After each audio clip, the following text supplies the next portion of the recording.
At the top of a luxurious corporate skyscraper, one of the most powerful men in the country ended his day certain of victory.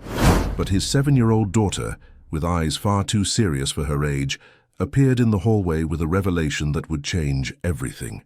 She had overheard her stepmother plotting his death, in Chinese, believing no one would understand. Chapter 1: The Glass Empire. The afternoon fell over New York City, with that typical chill of glass and mirrored skyscrapers dominating Wall Street. The orange reflection of the setting sun created a golden contrast against the concrete and steel structures that symbolized the economic power of North America's largest metropolis. On the 40th floor of the Horizon Tower, one of the most imposing symbols of the New Yorker financial center, August Morrison concluded a meeting that had just consolidated his position among the country's most influential businessmen. August was 53 years old, with tanned skin, neatly trimmed gray hair, and a bearing that commanded respect. The son of immigrants from the Southwest who arrived in New York City with little more than dreams, he had single-handedly built an empire in the technology and renewable energy sectors, transforming his father's small company into a multinational powerhouse.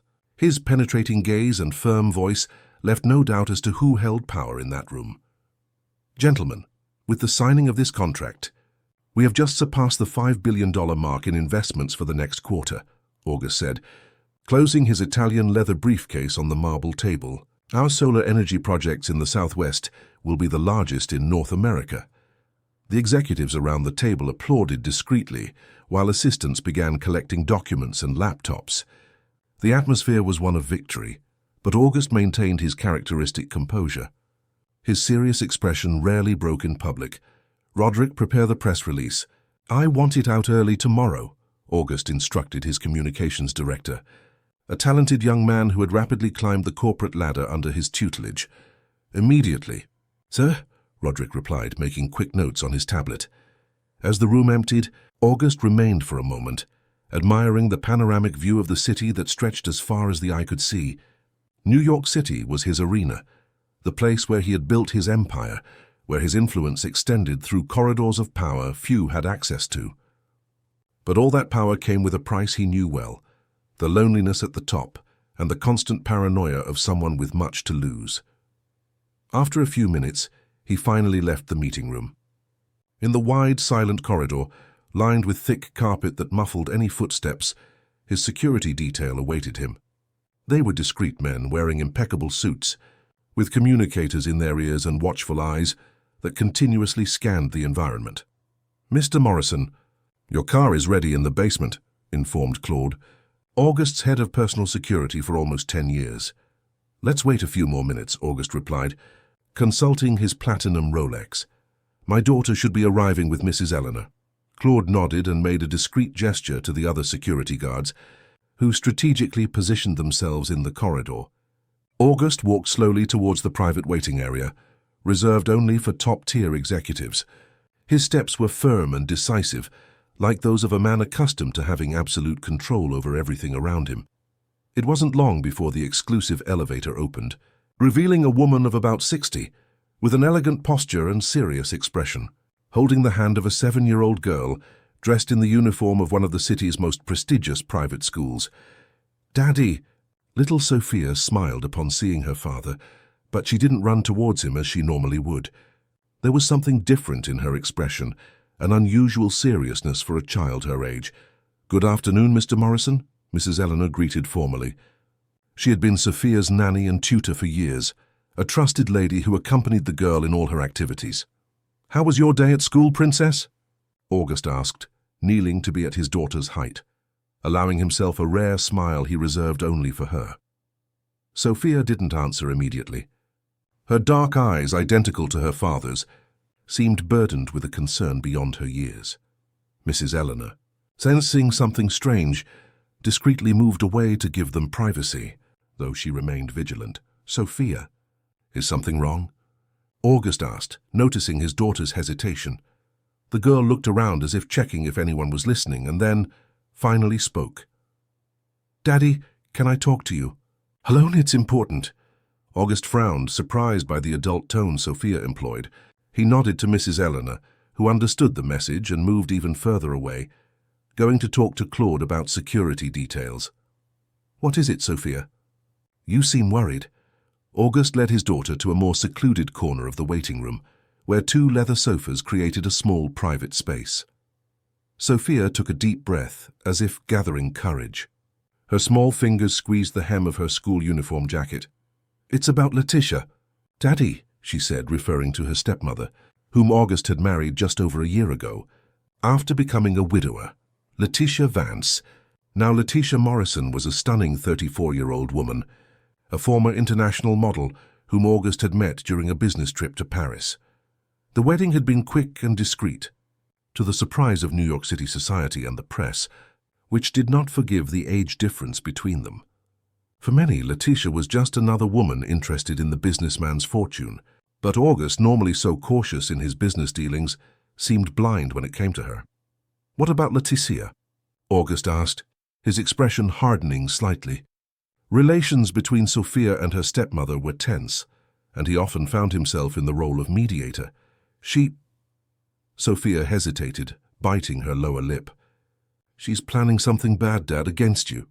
August raised his eyebrows, surprised not only by the accusation, but by the articulate way Sophia expressed it. Sophia, that's a very serious accusation. What makes you think that? The girl looked around again, confirming that no one was listening, and then continued. While I was waiting for you, I was walking down the side corridor, near those marble columns. Sophia pointed discreetly. Letitia was there talking on the phone. She didn't see me. August nodded, encouraging his daughter to continue. She started speaking normally in Portuguese, but then she switched to Chinese. Sophia paused meaningfully. Daddy, did you know she speaks Chinese? She always says she only knows Portuguese and a little French. August felt a shiver run down his spine. No, he didn't know Letitia spoke Chinese. In fact, she had always insisted she had difficulty with languages, except for the French she had learned during her modeling career. Did you understand what she was saying?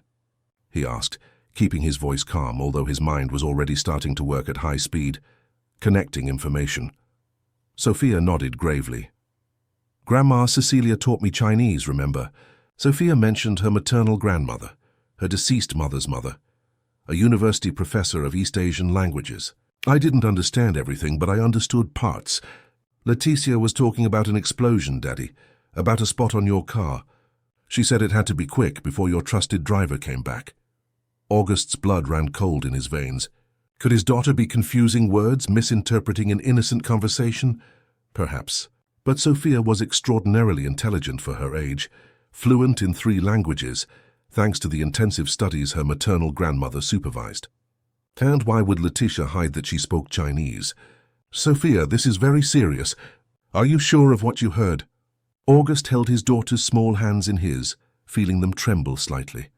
I am, Daddy, Sophia replied firmly, her eyes fixed on his. Letitia wants to hurt you, and the security guards, and she hesitated again. Which security guards, Sophia? Those 2 new ones. Sophia pointed discreetly to 2 men who had recently joined the security team after a restructuring suggested by Letitia. They were looking at her while she was on the phone, as if they were waiting for instructions. August took a deep breath. His analytical mind, accustomed to assessing risks in billion-dollar deals, now worked in another direction.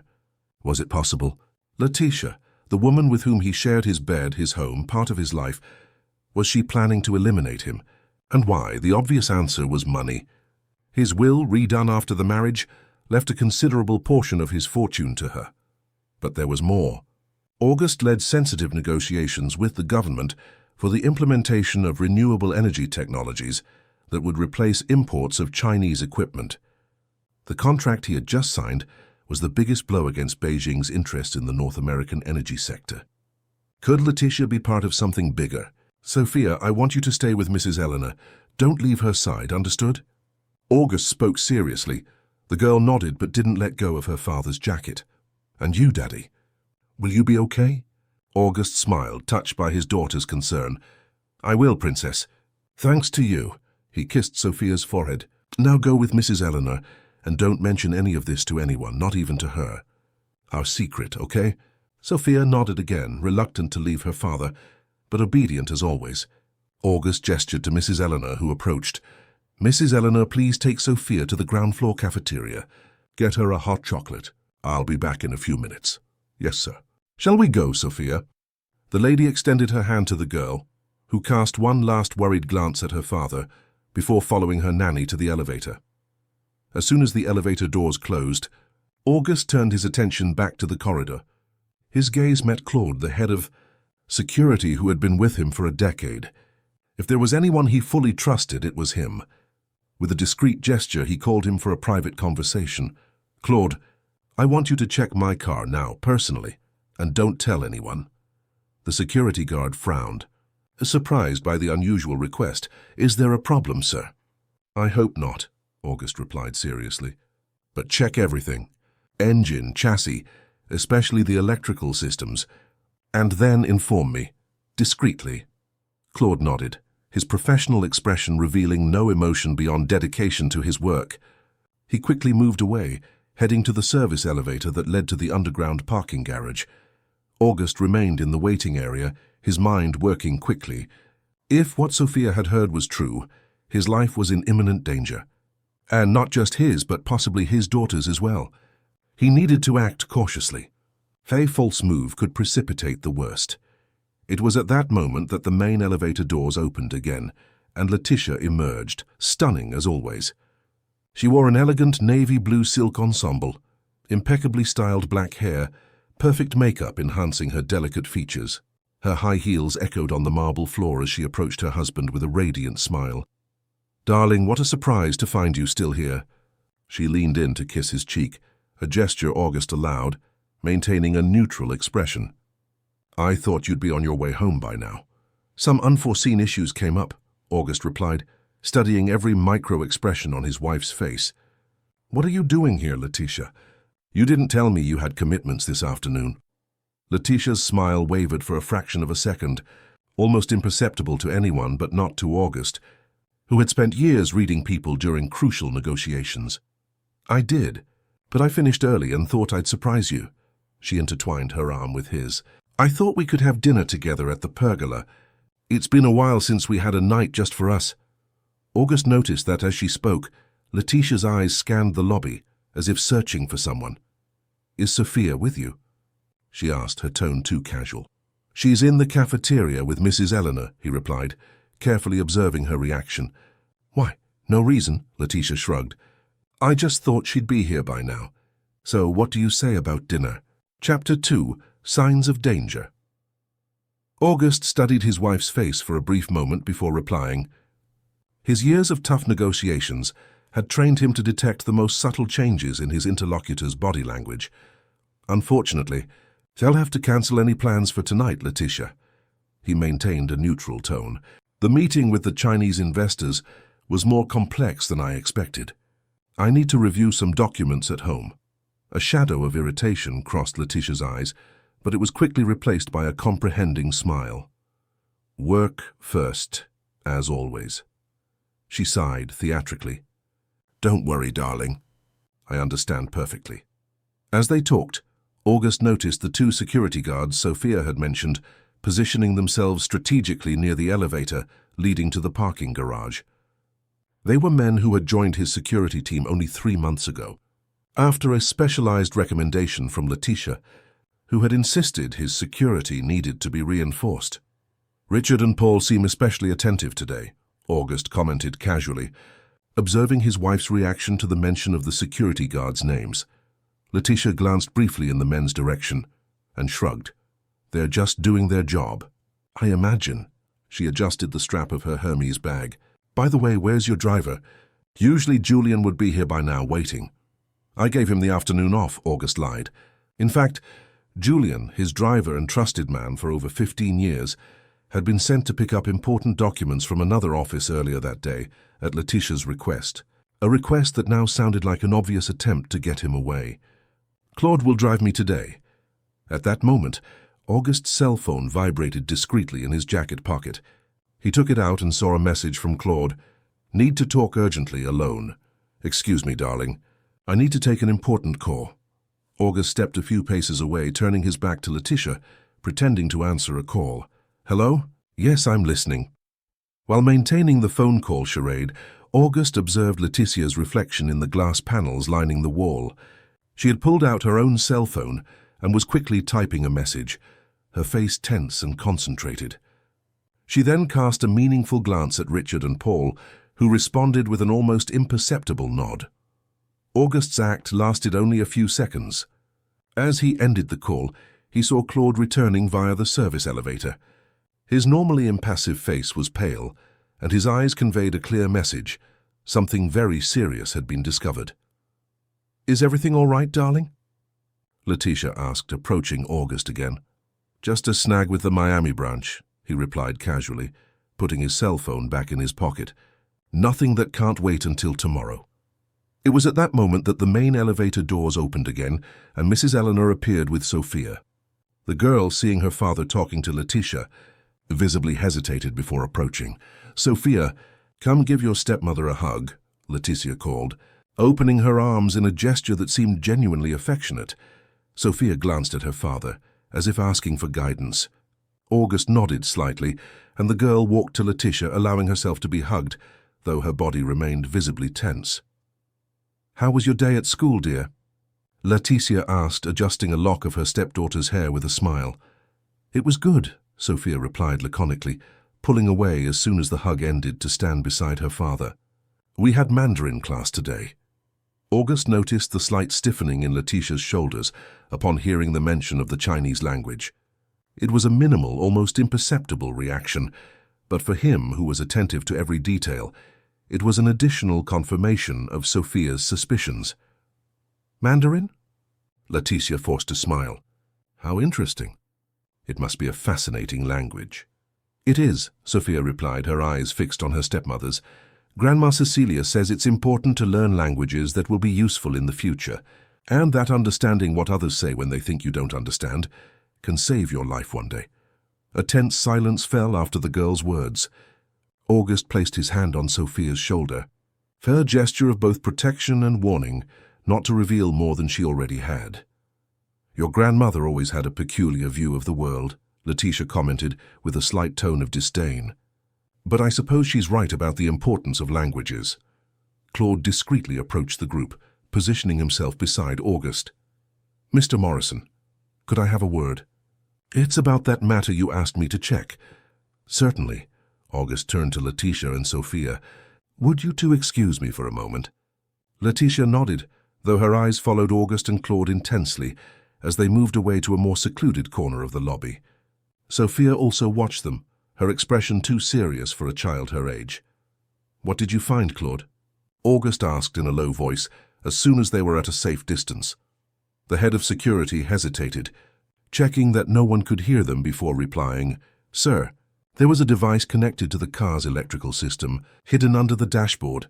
He spoke in a grave tone. "I'm not an expert, but it appeared to be a remote detonator linked to something in the engine. I discreetly called a trusted technician to check it. He confirmed it was an explosive, sir. Powerful enough to—" Claude didn't complete the sentence, but the meaning was clear. August felt a cold weight settle in his stomach. The confirmation of his suspicions was even more disturbing than the suspicion itself. Someone really wanted to eliminate him, and that someone was most likely his own wife. "Who else knows about this?" he asked, keeping his voice controlled. "Only me and the technician, sir. I asked him to remove the device and secure it. No one else was informed as you ordered." August nodded, satisfied with Claude's discretion. "I want you to call for reinforcements," he instructed. "Men you trust implicitly. Do not use the company's official channels, and I want you to keep an especially close eye on Richard and Paul." "Yes, sir," Claude nodded. "Should I call the FBI?" August considered the question for a moment. The FBI would mean publicity, scandals, investigations that could affect his business and worse, expose Sophia to unnecessary trauma. Furthermore, if Letitia was indeed involved in a larger conspiracy, as the Chinese connection suggested, there was a risk of powerful people interfering with the investigation. "Not yet. First, I want to understand exactly what's happening and who's involved," he decided. "Arrange for another vehicle, one not registered in the company's name, and keep this absolutely confidential." "Understood, sir," Claude replied, and quickly moved away to carry out the orders. August took a deep breath and returned to where Letitia and Sophia awaited him. Mrs. Eleanor remained at a respectful distance, but her watchful eyes missed no detail of the situation. "Any problem, darling?" Letitia asked, her casual tone contrasting with the tension emanating from her. "Nothing that can't be resolved," August forced a smile. "Just some last-minute adjustments for tomorrow's trip." "Trip?" Letitia frowned. "What trip? You didn't mention anything about a trip." "An emergency at our Houston branch," August improvised. "I was just informed. I'll need to travel first thing tomorrow." Letitia's expression fluctuated between surprise and something that looked like contained irritation. "I see," she said finally. "And how long will you be gone?" "A few days, perhaps a week." August maintained a steady gaze. "Sophia will stay with Mrs. Eleanor at the beach house in the Hamptons." "It's all arranged." "The Hamptons?" Letitia couldn't hide her displeasure. "But we had plans for the weekend." "The Hope Foundation charity dinner, remember?" "Unfortunately, business doesn't wait." August shrugged. "You can represent the family at the event. I'm sure you'll be the center of attention, as always." The mention of the spotlight seemed to appease Letitia's irritation somewhat. She had always appreciated the public attention that marrying August provided her. The opportunity to be photographed at exclusive events, to have her name associated with noble causes and influential circles. "If there's no alternative," she sighed, resigned, "at least let me accompany you to the parking garage. I want to say goodbye properly." August noticed the insistent look Letitia cast in the direction of the two suspicious security guards. A shiver ran down his spine as he realized she probably wanted to ensure he got into the booby-trapped car. "I'd prefer you go straight home," he replied firmly. "I still have a few things to sort out here with Claude before I leave." "And Sophia looks tired." "Take her with you." "No," Sophia exclaimed, clinging to her father's jacket. "I want to stay with you, Daddy." The vehemence in the girl's tone surprised both August and Letitia. The woman's eyes narrowed for an instant, studying the interaction between father and daughter with unsettling intensity. "Sophia, don't be stubborn." Letitia tried a maternal tone that sounded forced. "Your father is busy. Let's go home. I'll ask Jane to make that chocolate cake you love." Sophia shook her head negatively, refusing to let go of her father's jacket. Her eyes full of determination met August's, conveying a clear message. She didn't trust being alone with Letitia. August understood the message. If Letitia was truly behind a plan to eliminate him, what would stop her from trying something against Sophia, the main witness? "Sophia stays with me," he declared, his voice brooking no argument. "I need to stop by her office on the way to pick up some materials for a science presentation she's giving at school tomorrow." The lie flowed easily, creating an alibi that justified keeping Sophia under his protection. Letitia opened her mouth as if to protest, but then seemed to reconsider. "As you wish," she said finally, adjusting her bag on her shoulder with a sharp movement. "In that case, I'll go straight home. I have an important call to make." The seemingly innocent comment made August and Sophia exchange a quick glance. Could this important call be another communication with the conspirators? "We'll see each other later, then." August leaned in to lightly kiss Letitia's cheek, a mechanical and cold gesture. "Certainly," she smiled, but the smile didn't reach her eyes. "Take care, darling. And you too, Sophia." With those words, Letitia turned and walked to the main elevator. Before entering, she cast one last glance at Richard and Paul, who remained in their positions. It was a quick glance, but loaded with meaning. As soon as the elevator doors closed, taking Letitia to the ground floor, August felt Sophia visibly relax beside him. "She's lying." "Daddy," the girl whispered, looking up. "I saw it in her face." August nodded, impressed once again by his daughter's perceptiveness. "I know, Princess, but don't worry. We'll sort this out." Claude returned at that moment, approaching discreetly. "Sir, the other vehicle is ready," he informed in a low voice. "Parked at the side exit as requested. And the reinforcements have arrived. Men I trust implicitly, as you asked." August nodded, satisfied. "Excellent. We'll use the emergency stairs to go down to the second basement and then take the service elevator to the side exit," he instructed. "I don't want Richard and Paul following us." "They already tried, sir," Claude informed with a slight smile. "But my men are keeping them busy with a technical problem in the main parking garage's security system." Great work, August praised, then turned to Mrs. Eleanor, who was waiting patiently. Mrs. Eleanor, please go to the Hamptons right away. Use my private helicopter. Detailed instructions will be sent to your cell phone as soon as you're on your way. The lady nodded without questioning. Years of loyal service to the family had created a mutual trust that dispensed with detailed explanations. Sophia will stay with you, sir, she only asked. Yes, for now, August confirmed. We'll keep in touch. You'll receive all necessary guidance. Mrs. Eleanor gave a brief nod and headed to the elevator, accompanied by one of Claude's trusted men, who would escort her to the helipad on top of the building. Let's go. Sophia. August took his daughter's hand, feeling her small palm sweaty. It's all right, Princess. You were very brave today. Thanks to you, we are all safe. Sophia nodded, squeezing her father's hand tightly. There was fear in her eyes, but also an impressive determination for someone so young. Where are we going, Daddy? To a safe place where we can think about the next step, he replied, guiding her towards the door leading to the emergency stairs. And don't worry, I won't let anything bad happen to you. As they passed through the restricted access door, August couldn't help but think of the irony of the situation. For years, he had built an empire based on technology and energy, expanding his power and influence, accumulating wealth that placed him among the most powerful men in the country. And now all that empire, all that power, all that wealth meant nothing in the face of the danger that threatened them. In the end, his life had been saved not by his highly trained security guards or his sophisticated protection systems, but by the courage and perceptiveness of a 7-year-old child. Chapter 3. Unexpected Refuge. The rain began to fall over New York City as the unmarked black sedan left the financial district, winding through secondary roads to avoid the main avenues. In the back seat, August held Sophia close to his chest, feeling the girl's breath finally calm after the tension of the last few moments. Where are we going, Claude? August asked the head of security, who was personally driving the vehicle. To a property not registered in your name or the company's, as requested, Claude replied, his attentive eyes alternating between the road ahead and the rearview mirror, ensuring they weren't being followed. It's an apartment I maintain for emergency situations. Completely secure, no one knows of its existence except for me and 2 of my most reliable men. August nodded, satisfied with the precaution. Claude had always been meticulous in his work, anticipating crisis scenarios that August, in his business optimism, had often considered exaggerated. Now those precautions proved not only useful, but potentially life-saving. Daddy, what's going to happen to Letitia? Sophia suddenly asked, lifting her face to look into her father's eyes. Her voice was low, almost a whisper. August hesitated, pondering how to answer such a complex question for a child.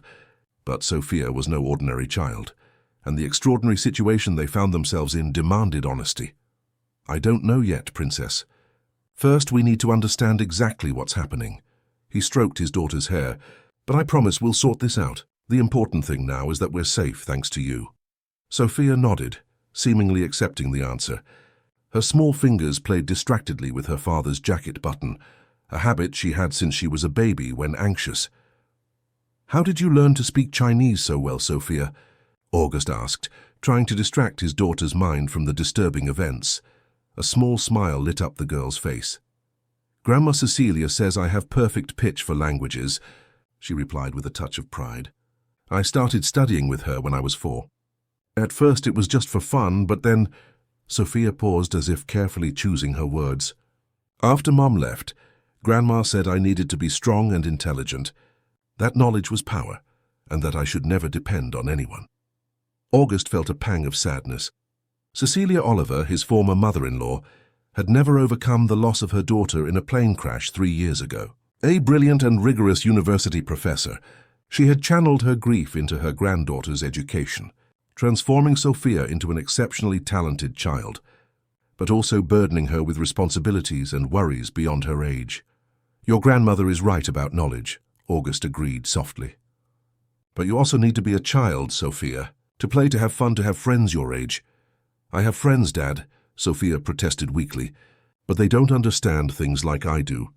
Sometimes it's lonely. The sincere confession touched August deeply. In his quest to provide his daughter with the best possible education, with the most qualified tutors and the most prestigious schools? Had he neglected fundamental aspects of Sophia's childhood? The girl was extraordinarily mature and intelligent, but sometimes August wondered if she wasn't missing the opportunity to simply be a child. "When all this is over, we'll take a vacation," he promised, kissing the top of his daughter's head. "Just you and me.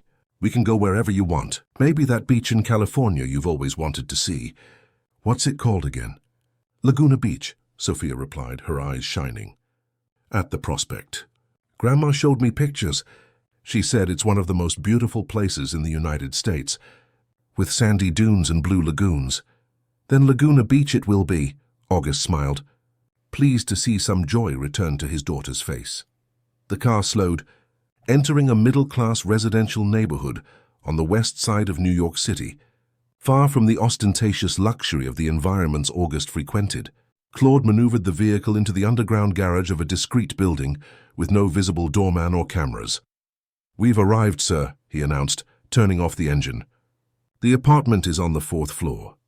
There are no security cameras in the building, and the neighbors are mostly elderly people who retire early. Perfect for keeping a low profile." August nodded, impressed once again by Claude's efficiency. He picked up his executive briefcase and, still holding Sophia's hand, followed the head of security to the elevator. There was no one in the corridors, and the silence of the place contrasted sharply with the constant buzz of the corporate and luxurious environments August frequented. The apartment was simple, but surprisingly comfortable and well-equipped. 2 bedrooms, a spacious living room, an open-plan kitchen and a small balcony overlooking a tree-lined park.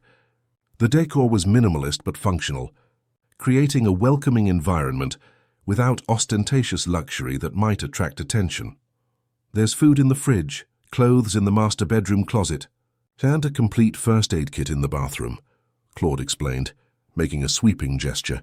"The communication system is secure, encrypted line. The laptop on the living room table is also protected, with no digital traces that can be followed.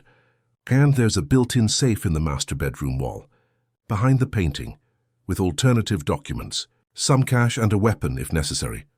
August observed Sophia's curious expression as she explored the new environment. The girl inspected every detail with the attentive gaze of someone who absorbs and processes information quickly. "It's like the spy stories Uncle Roderick tells me," she commented, running her fingers over the back of the sofa. "A secret hideout." "Something like that." August smiled, relieved to see that his daughter was handling the situation resiliently. "We'll stay here for now until we sort this out." Sophia nodded, seemingly satisfied with the explanation. "Sir, we need to discuss our next steps," Claude said, his professional tone indicating that there were serious matters to address. "And we also need to consider what to do with Mrs. Letitia and the 2 compromised security guards." August hesitated, looking at Sophia.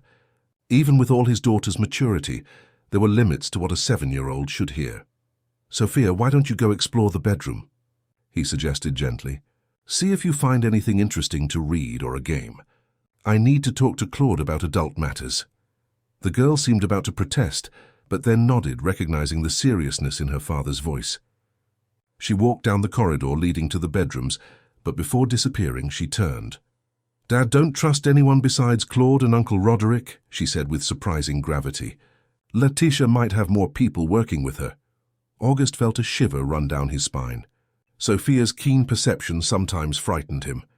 He nodded, acknowledging the wisdom in his daughter's advice. "I'll be careful, Princess. Now go rest a bit." As soon as Sophia disappeared down the corridor, August turned to Claude, his expression hardening. "What do we have so far?" Claude pulled a slim tablet from his jacket's inner pocket and unlocked it with his fingerprint. "The device found in the car was professional, sir. It's not something you buy on a street corner or improvise." He showed some photos of the deactivated mechanism. "So according to the technician, it's state-of-the-art technology, possibly for military use or intelligence agencies." August examined the images, his stomach sinking. It wasn't just an attempt on his life. Something much bigger was at stake. Letitia. He murmured his wife's name, still unable to fully process the betrayal. "What do we know about her?"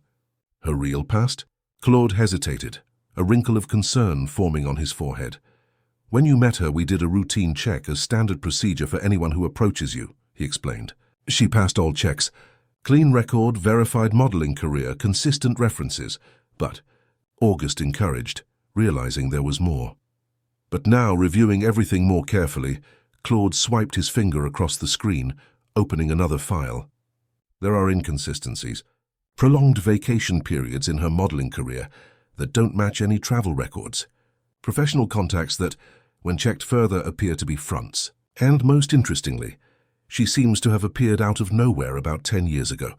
Before that, there are virtually no digital records of her existence. August felt a chill down his spine. Who was the woman he had married? Who truly slept beside him every night, knew his habits, had access to his passwords, his projects, his business secrets? What about the security guards? Richard and Paul? Impeccable resumes, solid references. Claude showed the files on the tablet. But like Letitia, their identities don't stand up to deeper investigation. Documents masterfully forged but forged. Foreign agents. August asked, though he already suspected the answer. Claude nodded gravely. Everything indicates it. And considering what your daughter heard about the conversation in Chinese, August ran a hand through his hair, his mind working quickly. The recent contracts he had closed would significantly affect China's presence in the North American energy market, especially in the solar panel sector.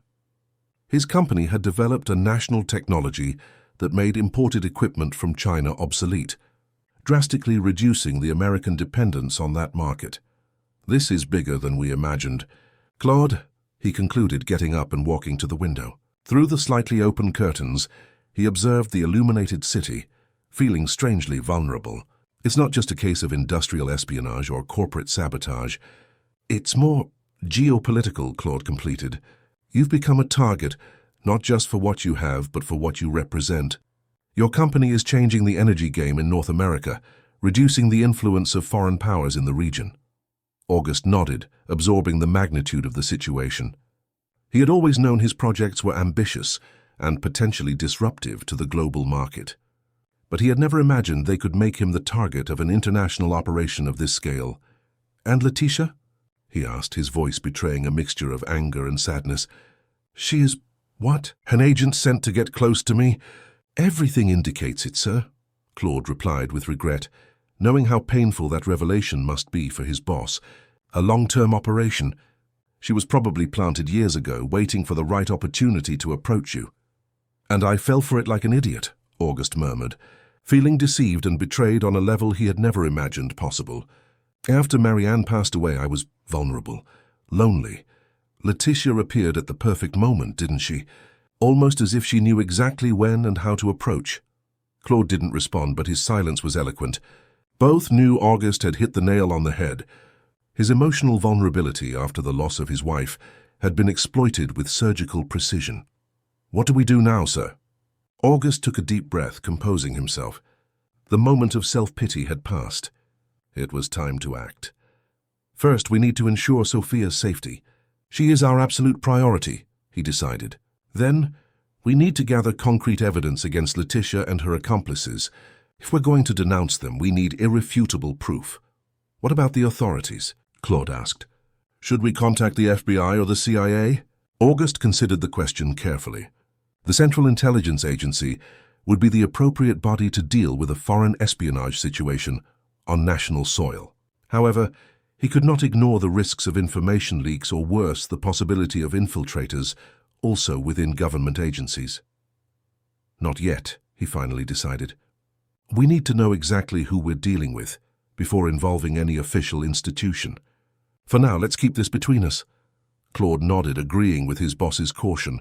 In that case, I suggest we start with her cell phone, he proposed. If we can access the data, we might find the proof we need.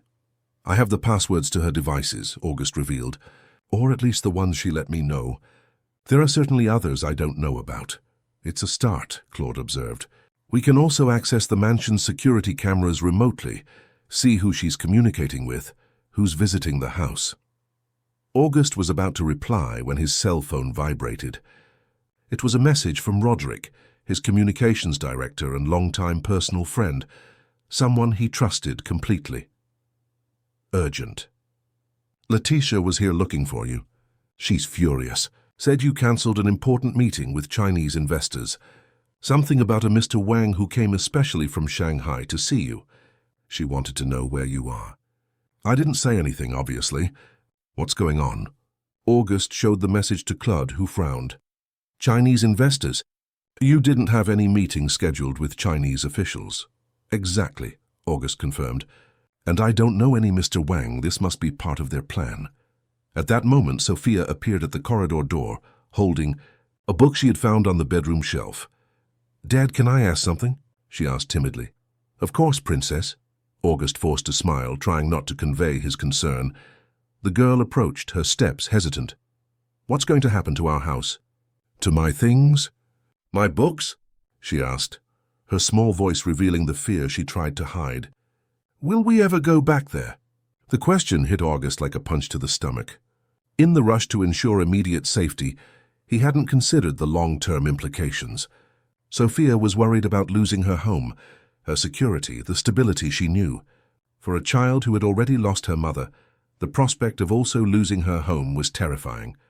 We will go back, yes, he promised, kneeling to be at his daughter's eye level. Maybe not immediately, but our house is still ours. No one will take it from us. Sophia studied her father's face, as if looking for signs that he was just trying to calm her down. Do you promise we'll stay together, no matter what happens? I promise, Sophia, August replied with conviction, embracing his daughter. You and I always together. Nothing and no one will separate us. Over the girl's shoulder, August exchanged a meaningful glance with Claude. The head of security understood the silent message. Sophia's protection was the top priority. Any plan they developed would have to ensure above all the child's safety. Sir, if I may make a suggestion, Claude spoke after a moment. Perhaps we should contact Mrs. Cecilia. Sophia's grandmother could be a valuable ally at this time, and it would certainly be safer for the girl to stay with her while we resolve this situation. August hesitated. His relationship with his former mother-in-law was complicated. After Marianne's death, Cecilia had become even more rigorous and controlling regarding Sophia's education, often criticizing August's decisions as a father. Sophia's visits to her grandmother were regular, but always tense for August, who felt constantly judged by the university professor. And Cecilia had made it clear how much she disapproved of his quick marriage to Letitia. Grandma Cecilia could help, Sophia commented softly, surprising her father. She always says dangerous people fear intelligent people, and she's the smartest person I know. August couldn't help but smile slightly. Sophia was right. Cecilia Oliver was one of the brightest minds he had ever known, a full professor of East Asian studies at NYU, fluent in Mandarin, Cantonese, and several other Chinese dialects. Her knowledge of China, its culture, politics, and strategies could be invaluable in the current situation. You're right, Sophia, he finally agreed. We'll get in touch with your grandmother, but we need to be extremely careful. If Letitia is looking for us, she might be monitoring all our known contacts. Don't worry about that, sir, Claude intervened. I have secure means of making that contact without leaving traces. August nodded, confident in his head of security's competence. A new determination arose within him. He had been deceived, manipulated, and almost murdered by people he had trusted. But now, with Sophia, Claude, and soon Cecilia by his side, he was ready to fight back. The rain continued to fall outside, washing the city and creating a liquid curtain that isolated the small apartment from the outside world. It was almost as if they were suspended in time and space, momentarily protected from the larger storm that was approaching. August knew, however, that the real battle was just beginning. Chapter 4. Unexpected Alliances. The next morning dawned with a clear sky over New York City, as if the previous night's storm had purified the air. In the small apartment on the west side, August woke up on the living room sofa, where he had spent the night standing guard while Sophia slept in the bedroom. He trusted no one but Claude, who had left in the early hours to make secure contacts and gather more information. Stretching, August checked the messages on his secure cell phone, provided by Claude. There was a single notification. Contact established. Eagle en route. Pitié Tendarte. Eagle was the codename they had chosen for Cecilia, Sophia's grandmother. The clock read 7:30. A soft noise in the kitchen caught his attention. Getting up quickly, August found Sophia preparing what appeared to be an improvised breakfast: bread, butter, and a glass of milk. "Good morning, Daddy," she smiled shyly. "I didn't want to wake you." "You look tired." August smiled, touched by his daughter's thoughtfulness. "Good morning, Princess. Did you sleep well?" Sophia nodded, placing a plate on the small kitchen table. "I dreamed about Mom," she revealed, surprising August. Sophia rarely spoke about her deceased mother. She was protecting us like a guardian angel. August sat at the table, pulling Sophia onto his lap. "I'm sure she was," he said softly, swallowing the lump that had formed in his throat. "Your mother will always take care of you, even if she's not physically here." Sophia rested her head on her father's shoulder, a rare gesture of vulnerability she normally avoided showing.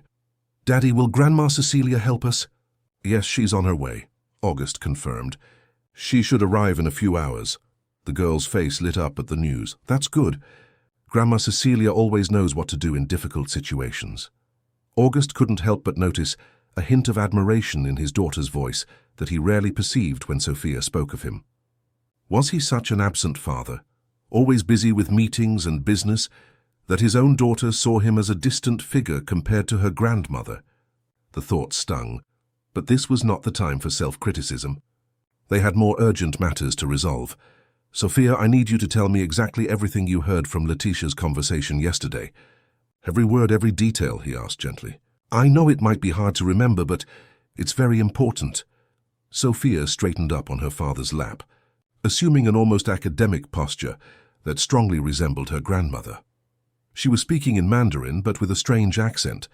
"Not like the teachers at school or how Grandma teaches," Sophia began, frowning in concentration.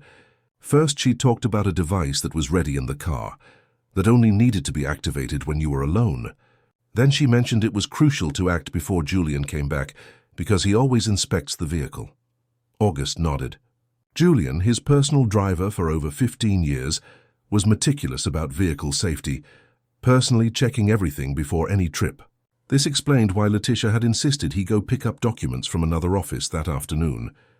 Then, Sophia continued, she talked about a meeting with someone named Wang, who was waiting for a confirmation. And she also mentioned something about... She hesitated, searching for the correct translation. "Project Sun documents, I think.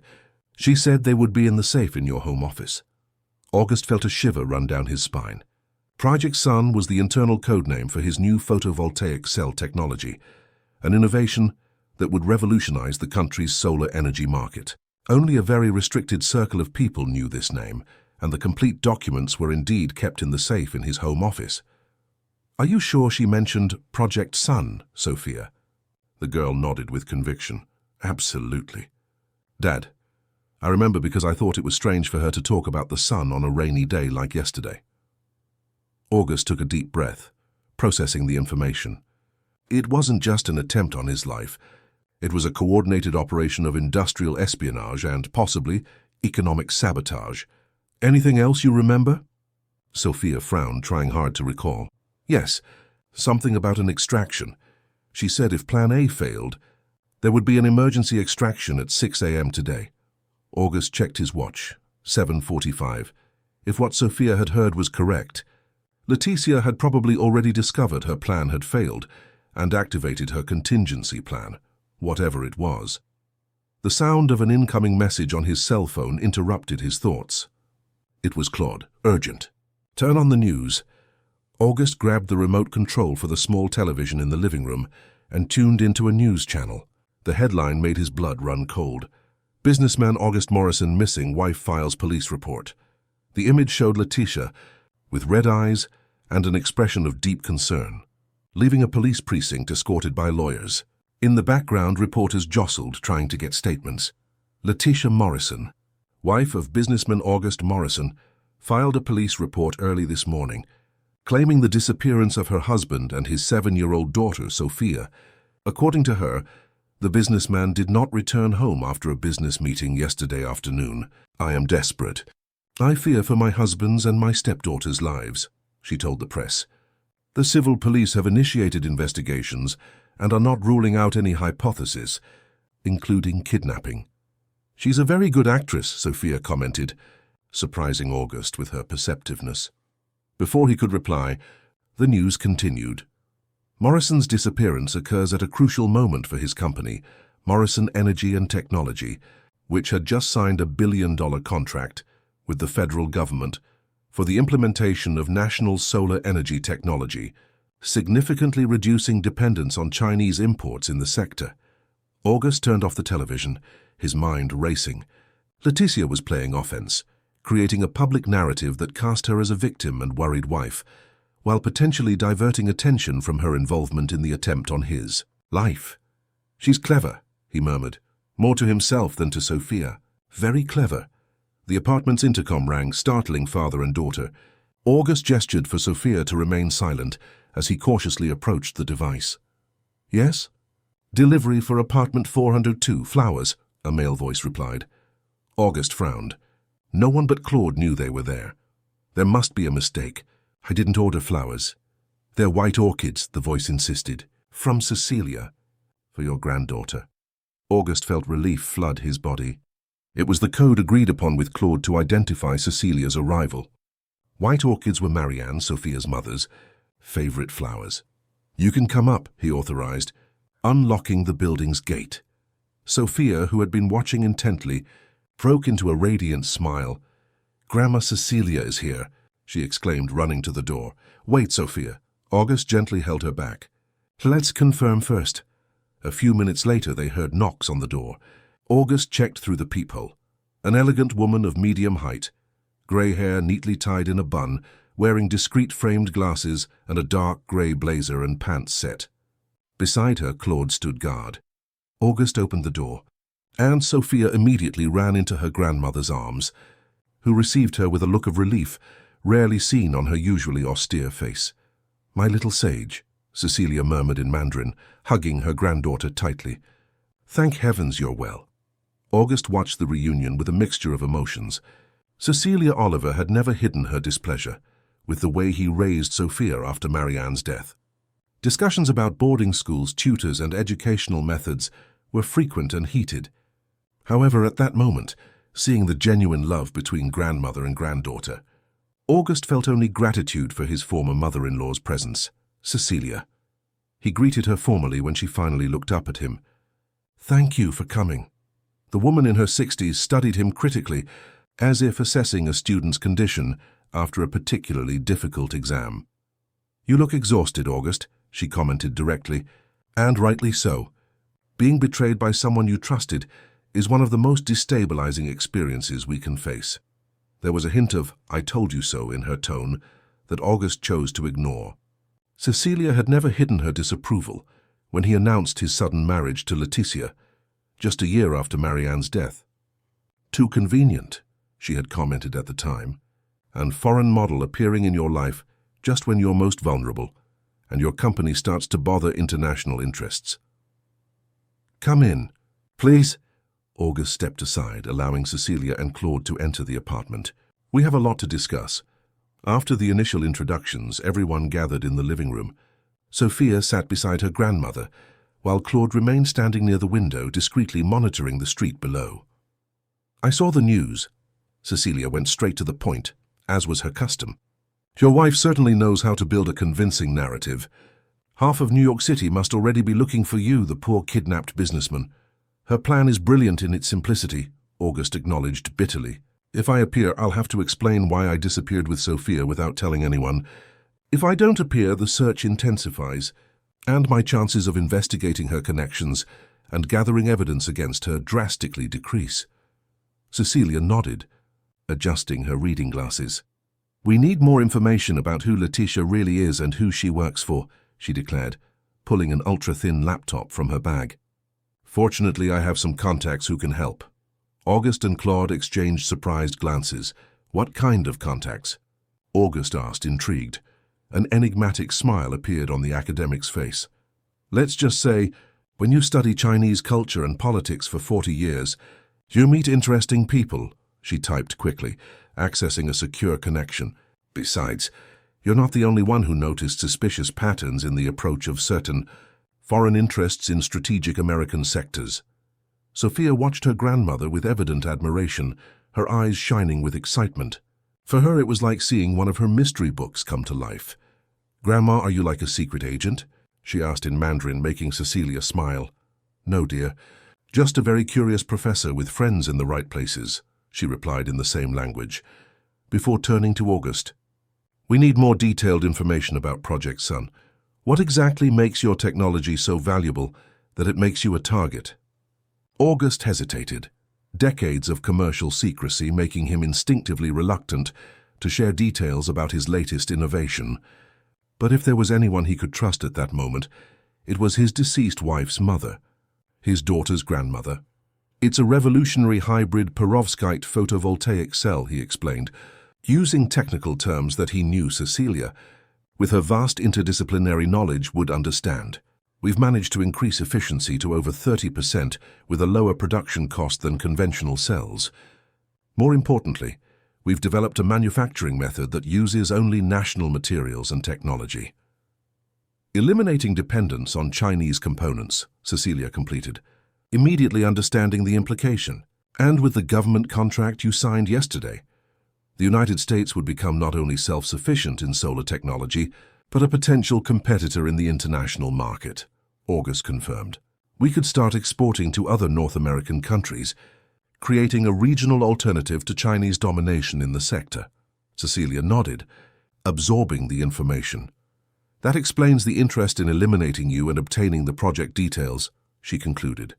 "It's not just about a contract or a company. It's about market control and geopolitical influence." Claude's cell phone vibrated. After checking the message, he turned to the group with a grave expression. "Sir, I just received information from my contacts. The FBI is involved in the case now, and your house is being searched. Apparently they found something in your home office safe." "The safe?" August frowned. "Impossible. Only I know the combination."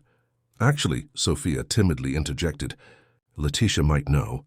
I saw her watching you once when you opened the safe to get some documents. She was standing in the doorway pretending to look for something on the shelf, but her eyes were fixed on your fingers." August felt a shiver run down his spine.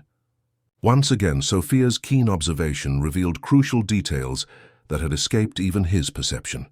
"What exactly did they find, Claude?" he asked, fearing the answer. "Documents indicating substantial transfers to offshore accounts, sir," the head of security replied with regret, "and what appears to be an escape plan abroad, with fake passports in your name and Sophia's." A heavy silence fell over the room as the implication became clear to everyone. Letitia wasn't just casting suspicion on a possible kidnapping. She was building evidence that suggested August planned to flee the country with diverted money and forged documents. "A perfect setup," Cecilia commented, her voice a mixture of indignation and reluctant professional admiration. "If you don't appear, you'll be considered a fugitive. If you appear without proof against her, you'll be arrested for financial fraud and document forgery." "We're cornered," August murmured, the reality of the situation finally hitting him with full force. "Not necessarily," Cecilia retorted, her eyes shining with determination. "Every operation, no matter how sophisticated, leaves traces. And this is no exception." She turned the laptop, displaying a photo on the screen. It was an image of Leticia, but not as August knew her. In this older photo, she had shorter, darker hair, wore thick-rimmed glasses, and was formally dressed. "This is Mei Lin, a junior attaché at the Chinese embassy in Washington, D.C. in 2015, Cecilia explained. Later, she was transferred to the consulate in New York City, where she worked in the cultural department, organizing exchanges and events between American and Chinese businessmen. "Does she look familiar?" August stared at the photo, undeniably recognizing his wife despite the different appearance. "How?" he began, but Cecilia interrupted him. "As I said, I have contacts, and unlike certain official agencies, I am not limited by bureaucracies or diplomatic protocols." She smiled enigmatically. "Besides, Sophia mentioned in one of our classes that her stepmother seemed to understand Mandarin, even while claiming not to know the language. That piqued my curiosity." Sophia smiled, proud of the role she had played in her grandmother's investigation. "So Leticia, or Mei Lin, is a Chinese government agent?" August asked, trying to absorb the revelation. "Not exactly."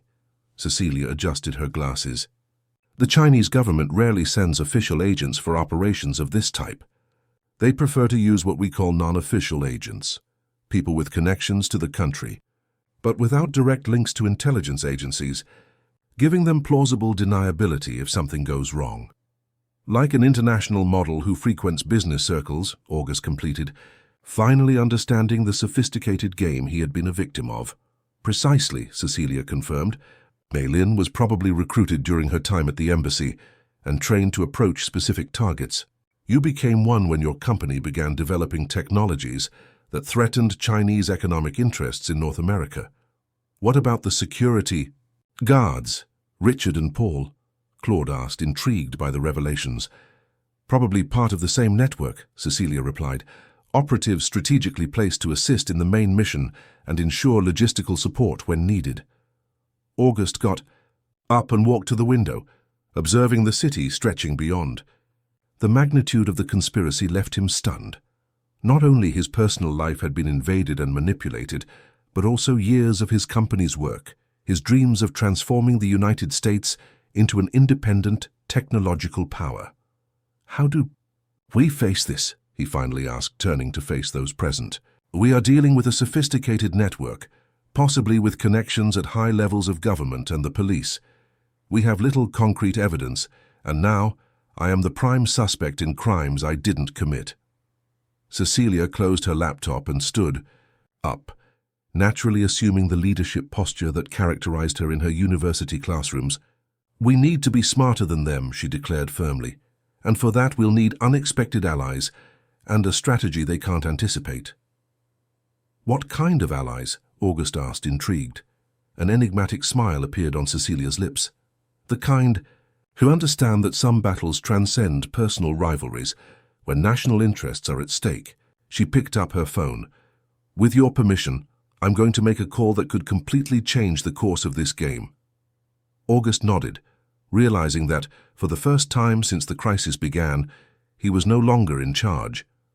And strangely, that comforted him.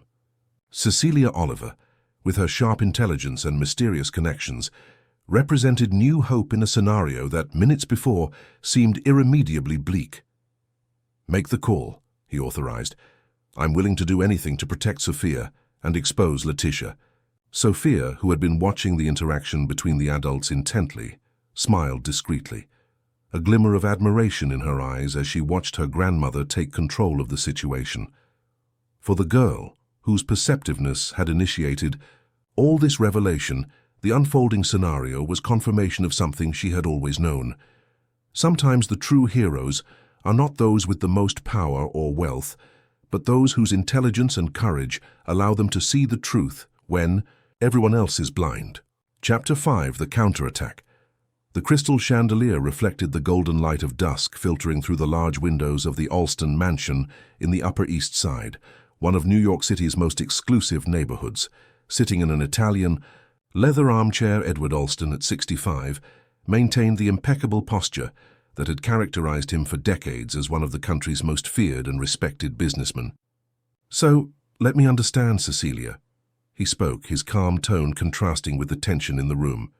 You're asking me to help August Morrison, the same man who 3 years ago stole the Hoover Dam contract right from under my nose, and who has been my biggest competitor ever since? Cecilia Oliver held the powerful businessman's gaze without hesitation. I'm asking you to help the United States, Edward, she replied firmly. What's at stake here goes far beyond corporate rivalries. Edward smiled slightly, taking a sip of the rare whiskey he was nursing. Always straight to the point, aren't you? That's what I've always admired about you, even when we disagreed on the university committee. Besides Cecilia, August observed the exchange in silence. He would never have imagined being in Edward Alston's house, much less asking for his help. The two had been fierce rivals for years, competing for contracts, markets, and political influence.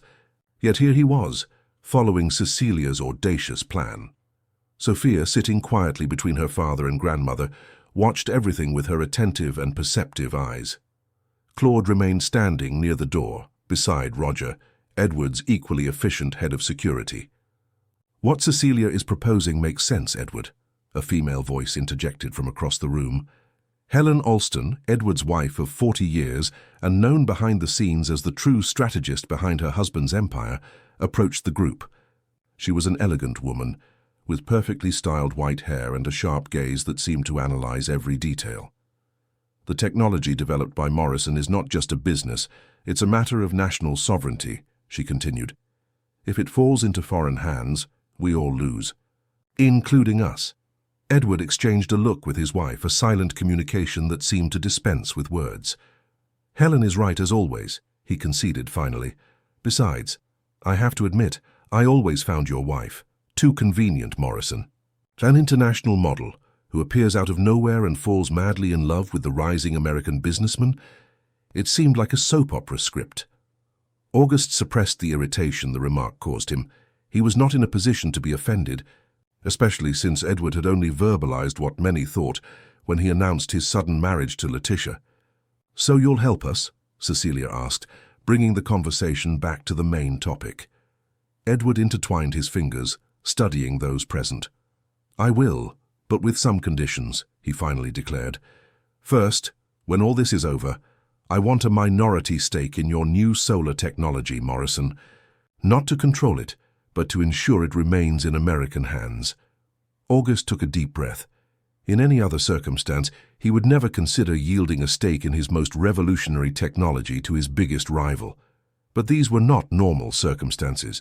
15%, without voting rights on the board, he offered. 20% with an advisory seat, no veto power, Edward counterproposed. 17.5% with the advisory seat, August replied quickly. And an exclusivity agreement for your company to be the first partner in expansion into NAFTA. Edward smiled, genuinely impressed.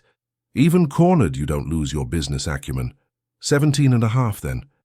He extended his hand, which August shook firmly, sealing the agreement. Now, let's get to what really matters. How are we going to expose your charming wife and her foreign masters? Cecilia opened her laptop, displaying a complex scheme she had prepared.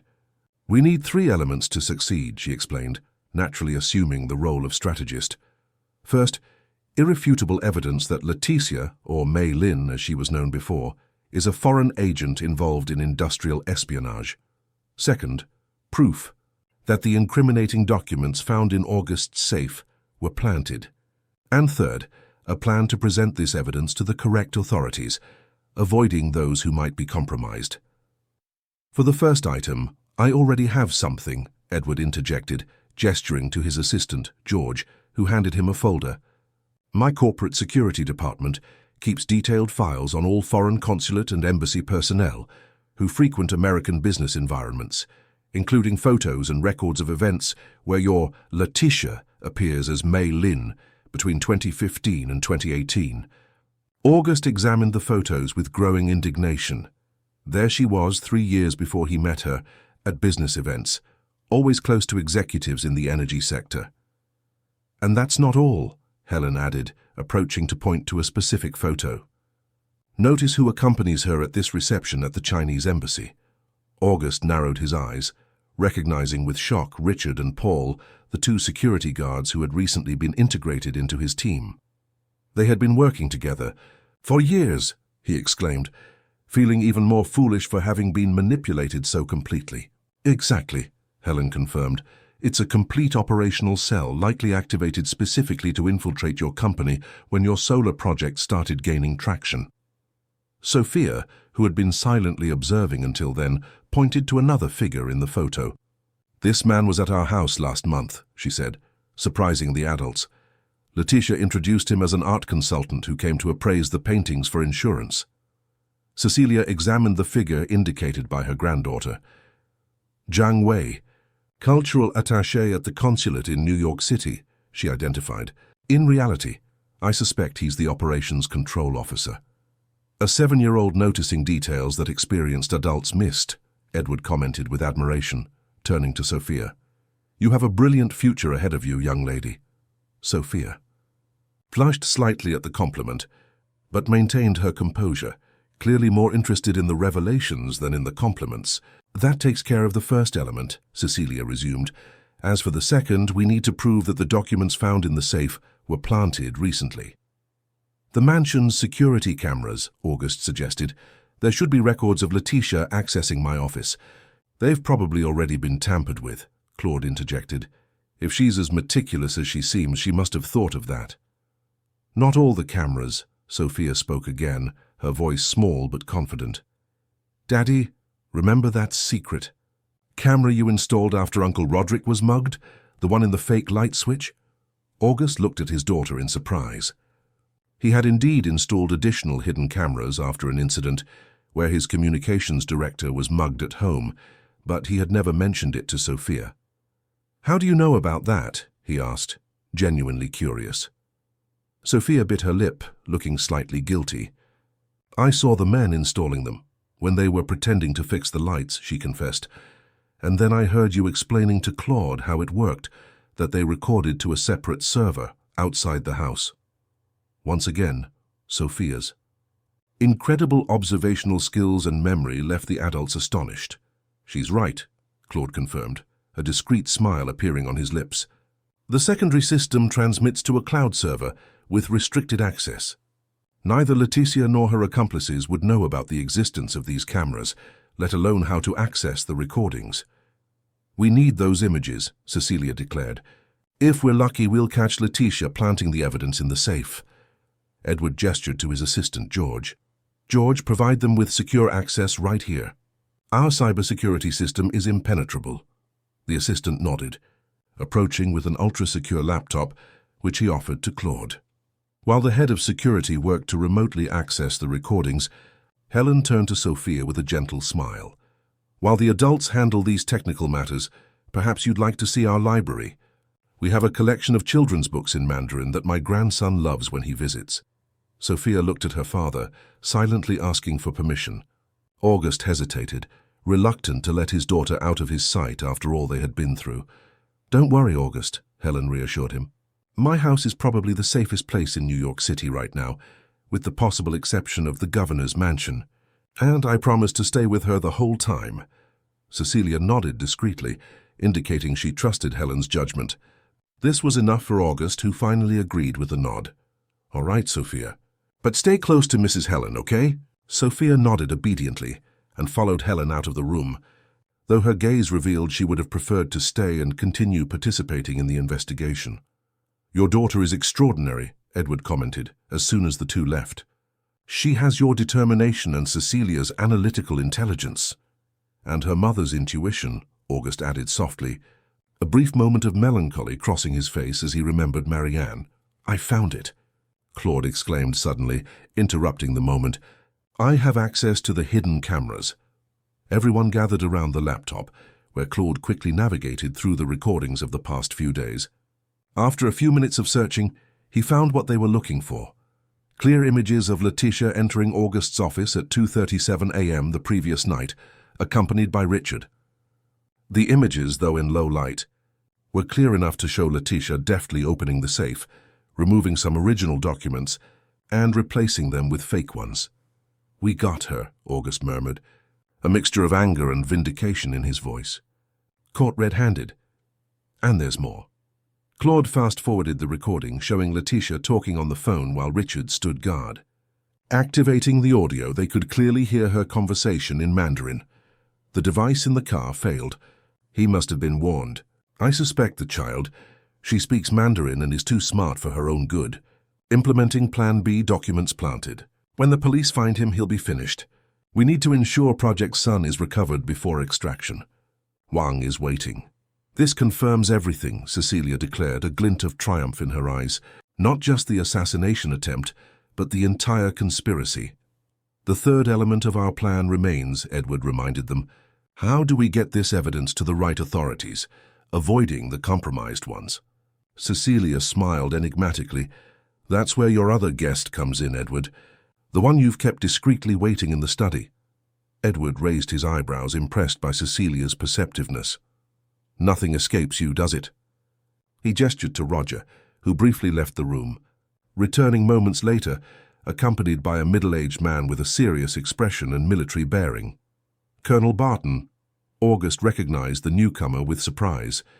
What are you doing here? Colonel Robert Barton, Director of Operations for the Central Intelligence Agency, CIA, greeted those present with a formal nod. "I am here at Edward and Cecilia's request," he replied, his tone professional. "And I might add, in the interest of national security." August cast a questioning glance at Cecilia, who smiled discreetly. "Colonel Barton and I have a long history of collaboration on academic matters related to foreign influences in North America," she explained simply. "He is one of the few intelligence officers I trust implicitly. And also an old friend of the Alston family," Edward added. "He was my father's colleague at the military academy." The colonel approached, observing the evidence gathered on Claude's laptop. "We have been monitoring suspicious activities by foreign agents in our energy sector for some time," he revealed. "Your wife and her associates were on our radar, but we didn't have concrete proof to act. These recordings change everything." "Why didn't you warn me?" August asked, a hint of indignation in his voice. The colonel looked at him seriously. "Because we didn't know if you were voluntarily involved or not. Your rapid approach to Letitia, the hasty marriage, raised suspicions." August felt his face burn with the implication, but he couldn't deny the logic. Seen from the outside, his behavior could indeed appear suspicious. "The important thing now is to act quickly," the colonel continued. "Letitia and her collaborators realized the original plan failed. They are improvising, which makes them potentially more dangerous, but also more prone to making mistakes." "What's the plan then?" August asked, eager for action after hours of revelations and strategies. "We need to recover Project Sun before anything else," Cecilia interjected. "If the original documents fall into their hands, all this effort will have been in vain." "The originals are in my company safe, not at home," August explained. "A much more sophisticated safe, with biometric recognition and two-factor authentication. Only I and my financial director have access." "Is your financial director trustworthy?" the colonel asked directly. "Absolutely. Charles has worked with me for 20 years, ever since the company was just a small startup in a warehouse in Philadelphia." The colonel nodded, satisfied. "Even so, we can't risk it. If your suspicions are correct, they'll make a move towards the company later today, before the evidence against them comes to light." "How can we be sure?" Edward questioned. "From the conversation we heard," Cecilia replied thoughtfully. "We need to ensure Project Sun is recovered before extraction. They're planning to flee, but not before getting the documents." "And they mentioned someone named Wang who is waiting," Claude added. "Probably the contact who will receive the information." August suddenly widened his eyes, a memory surfacing in his mind. "The charity dinner," he exclaimed. "Letitia mentioned yesterday that we had a commitment to a Hope Foundation charity dinner this weekend. She said a Mr. Wang would come especially from Shanghai to meet us." "The Hope Foundation?" Edward frowned. "Helen and I received an invitation to that same event. It's a new organization, supposedly dedicated to sustainable energy projects for underprivileged communities. A perfect front," the colonel concluded. "A legitimate social event, where energy sector businessmen and Chinese representatives can meet without raising suspicion. And the perfect place for a confidential information exchange," Cecilia completed, "or for a discreet extraction, as they called it." A momentary silence fell over the group as everyone processed the implications. It was Edward who finally spoke, his tone decisive.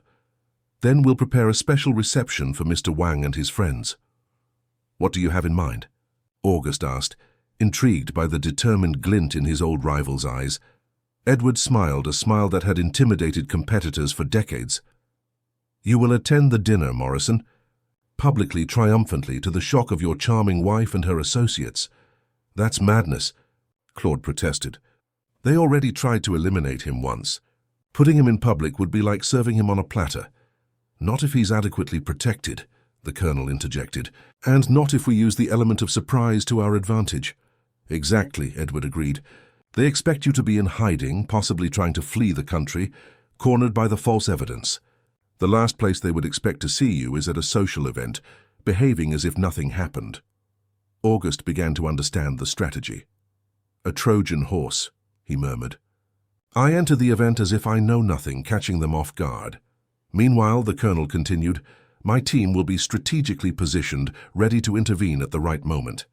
We will capture not only Letitia and her immediate accomplices, but possibly the entire network of contacts, including this mysterious Mr. Wang. "It's risky," Cecilia observed, though her tone indicated she approved of the plan. "But it's also brilliant in its simplicity. They would never expect such a bold counterattack." "What about Sophia?" August asked, his main concern always being his daughter's safety. "Sophia will stay here under maximum protection," Edward assured. "My mansion has security that would rival the president's. Besides," he smiled slightly, "I have the impression your former mother-in-law wouldn't mind staying with her granddaughter while we resolve this situation." Cecilia nodded, confirming. "Sophia will be safe with me, and I can help coordinate the operation from here, keeping in touch with all of you." August took a deep breath, considering the plan. It was audacious, risky, but potentially decisive. Letitia and her collaborators would never expect such a frontal move. "We have less than 24 hours to prepare everything," the colonel warned. "The dinner is tomorrow night, correct?" "Yes, at the Gardenia Hotel," August confirmed. "Perfect," the colonel nodded. "The hotel has a layout that favors our positioning, and the owner is a former officer who frequently collaborates with our operations." As the details of the plan began to be discussed with growing enthusiasm, the living room door opened silently. Helen returned with Sophia by her side. The girl carried a book in Mandarin, but her attentive eyes soon perceived the atmosphere of determination that permeated the room. "Did you find a way to catch Letitia?" she asked directly, surprising Helen with her perceptiveness. "Yes, Princess," August replied, admiring once again his daughter's keen intuition. "We found a way." Sophia nodded, satisfied, and then asked the question that was on her mind. "And after all this is over, can we still go to Laguna Beach like you promised?" August felt his heart clench at the simplicity of the request. Amidst all that international conspiracy, betrayal, and danger, his daughter still remembered the promise of a beach vacation he had made. It was a powerful reminder of what truly mattered, of what he was truly fighting to protect. "Of course, Sophia," he promised, smiling genuinely for the first time in days.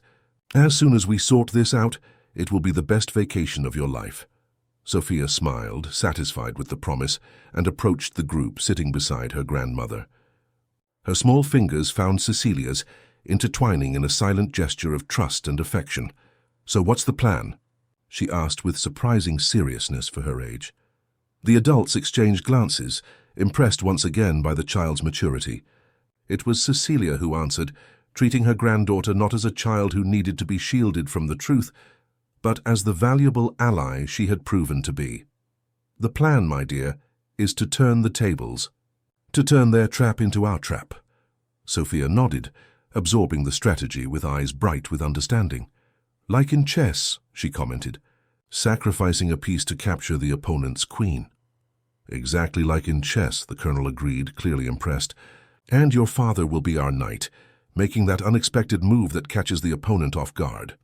Sophia smiled, appreciating the metaphor of the game she loved so much. "Letitia was never good at chess," she observed casually. "I tried to teach her once, but she gave up after losing 3 games in a row. She said she preferred more intuitive games." The seemingly trivial observation made August reflect. Even in small details, like the lack of patience to learn a strategic game, Letitia had revealed something about her personality. She was brilliant at improvisation, at manipulating emotions and exploiting vulnerabilities, but perhaps not so good at adapting when her carefully laid plans were unexpectedly challenged. And that could be exactly the advantage they needed. "Sophia," August addressed his daughter with new respect in his voice. "You just gave us very valuable information." The girl tilted her head, confused. "About chess?" "Yes," he confirmed. "You showed us a weakness we can exploit. Letitia doesn't handle unexpected changes in strategy well. She expects us to act in a certain way, to follow certain predictable patterns. Like an inexperienced chess player who can only think 2 or 3 moves ahead," Cecilia complimented, immediately understanding where August was going. "Exactly." August smiled at his daughter. "And thanks to you, Sophia, we're going to surprise her with a move she could never anticipate." Colonel Barton watched the interaction with growing admiration. "Morrison," he commented, "when all this is over, You should seriously consider enrolling your daughter in our Youth Strategic Talent Program. We have an alarming shortage of minds like hers." Sophia blushed at the compliment, but her determined gaze did not waver. "Laguna Beach first," she reminded everyone, eliciting smiles around the room. "Then we can talk about youth programs and strategies." The child's simplicity and clarity of priorities brought a refreshing perspective to the group of adults, reminding everyone that, however complex the conspiracy they faced, the ultimate goal was simple: to protect what truly mattered: family, country, future. With that thought, the group plunged into preparations for the next night's operation, an operation that, if successful, would not only expose an industrial espionage network, but also serve as a powerful reminder that sometimes it is precisely when we think we have someone cornered that we discover we are ourselves in a trap. Chapter 6. The Reversed Trap. The Gardenia Hotel sparkled in the New York City night, its golden lights reflecting off the mirrored windows and the ornamental fountain adorning the main entrance. Luxury cars paraded through the VIP entrance, dropping off businessmen, politicians, and celebrities arriving for the anticipated Hope Foundation charity dinner. Inside a discreet van parked a block away, Colonel Barton checked the communication equipment, while his team of agents, disguised as hotel staff, took strategic positions throughout the venue. "All access points are covered," he reported over the ultra-secure communicator. "Team Alpha in the kitchen, Bravo in the lobby, Charlie in the main ballroom. No one enters or leaves without us knowing." At the Alston mansion, Cecilia monitored the operation through multiple screens. Beside her, Sophia watched intently, absorbing every detail with her keen eyes. Edward and Helen had already left for the event, taking Claude disguised as part of their security team. "Is August ready?" Cecilia asked over the communicator. "Affirmative," the colonel's voice replied. "Just awaiting the green light to make his entrance." August adjusted the tie of the impeccable tuxedo Edward had provided. He was in the hotel's VIP suite, mentally preparing for the role he was to play.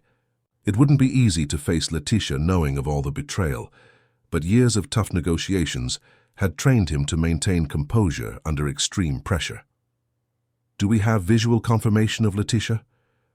he asked, checking the small communicator in his ear. "Positive," an agent's voice responded.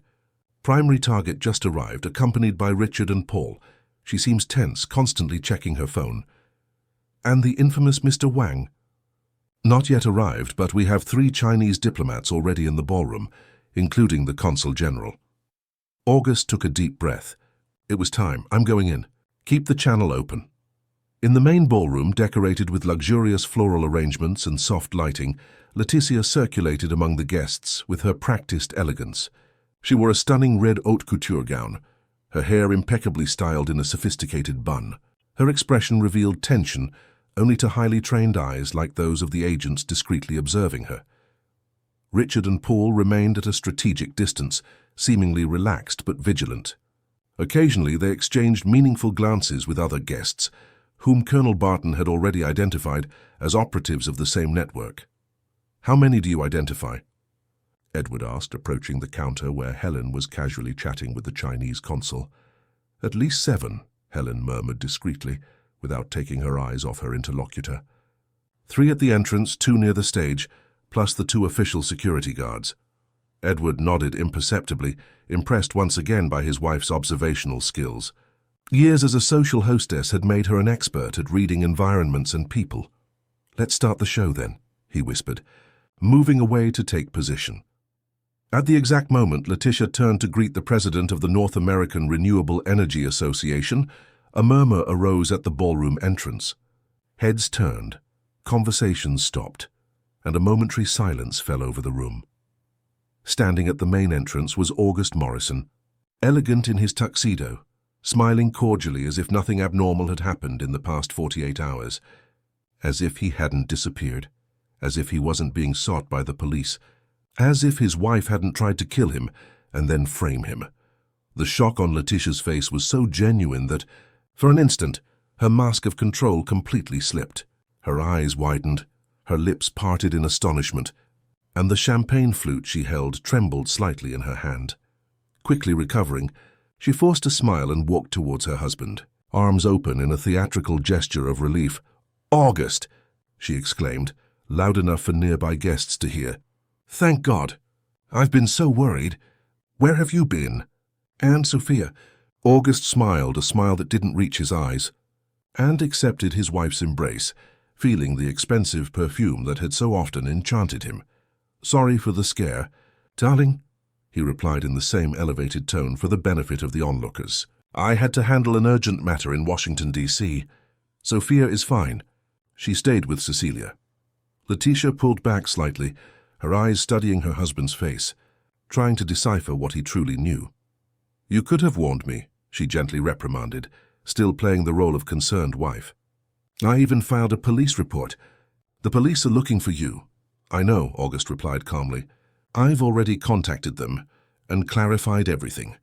I'm sorry for the inconvenience." The surrounding guests, satisfied with the apparent resolution of the drama, gradually returned to their conversations. Only the most attentive would notice the almost palpable tension between the couple. "We need to talk privately," Letitia murmured, her fixed smile contrasting with the urgent tone of her voice. "Later," August responded, equally smiling. "First, I want to greet our hosts. It's an important event, after all." He moved away elegantly, leaving Letitia momentarily speechless. Through the communicator in his ear, August heard Colonel Barton's voice. "Excellent control, Morrison." "She's visibly shaken. Richard and Paul are on the move, likely to report your unexpected presence. Keep circulating, stay visible." August advanced through the ballroom, greeting acquaintances, accepting congratulations for the recent billion-dollar contract his company had secured. With each step, he felt Letitia's eyes burning into his back, tracking his every move. At one point, he encountered Edward and Helen, exchanging formal greetings like the corporate rivals they supposedly were. "She's made 3 calls since you arrived," Helen discreetly informed him, maintaining a social smile. "And the consul seems extremely bothered by your presence." "Excellent," August replied in the same casual tone. "The more destabilized, the better." Over the communication system, an agent's voice reported, "Movement at the VIP entrance. A limousine just arrived. Visual confirmation. It's Wang Xuying, Vice Director of China's National Development and Reform Commission." "Our mystery man has finally appeared," the colonel commented. "Everyone in position. From now on, every second counts." At the Alston mansion, Cecilia observed the operation with growing tension. Beside her, Sophia remained strangely calm, almost analytical in her observation of the multiple screens. "Grandma," she suddenly asked, "why is Letitia so nervous if she doesn't know Daddy found out everything?" Cecilia looked at her granddaughter with admiration. A perceptive question that went straight to the point. "Because her plan was for your father not to be there at all, Sophia," she explained. "Either he should be fleeing, pursued by the police because of the false evidence, or—" She hesitated, not wanting to verbalize the alternative for a child. "Or he shouldn't be alive anymore," Sophia completed calmly, surprising her grandmother. "I understand, Grandma. You don't need to protect me from the truth. If it weren't for your Mandarin lessons, Daddy might not be here anymore." Cecilia hugged her granddaughter, moved by her maturity and courage. "You are extraordinary, you know," she murmured, kissing the top of the girl's head. "And thanks to you, we will win this battle." Back at the event, Wang Xuying made his entrance into the ballroom, a middle-aged man with an impassive expression and an impeccably tailored suit. He was accompanied by 2 assistants, who looked more like bodyguards, their alert gazes continuously scanning the environment. Letitia immediately went to him, greeting him with deference that bordered on subservience. In the eyes of the other guests, she was just the hostess welcoming an important international guest. But for the trained agents observing the scene, the body language revealed much more. August observed the interaction from a distance, feeling a mixture of repulsion and fascination as he watched the woman he had believed he loved play her role so perfectly. "Wang is here," he murmured into the communicator. Letitia received him personally. "Observing," the colonel replied. "Agents in position. Continue as planned." August began to approach the group where Letitia was animatedly talking with Wang, apparently introducing him to other American businessmen. As he advanced, he noticed Richard and Paul subtly moving, strategically positioning themselves to intercept him if necessary. The tension in the air was almost palpable, when August finally reached the circle. "Oh, darling," Leticia exclaimed with forced enthusiasm. "Just who I wanted to introduce. This is Mr. Wang Shuying, from China's National Development and Reform Commission.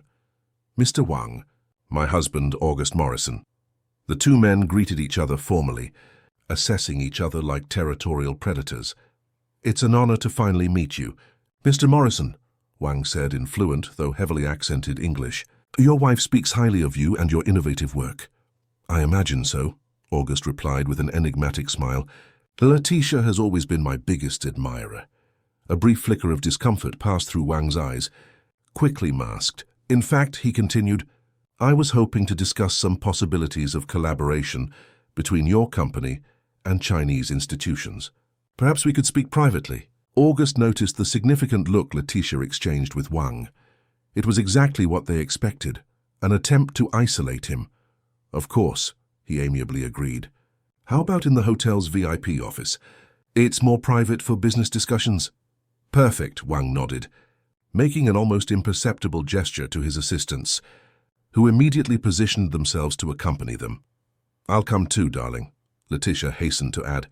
"After all, it was thanks to me that Mr. Wang became interested in your work."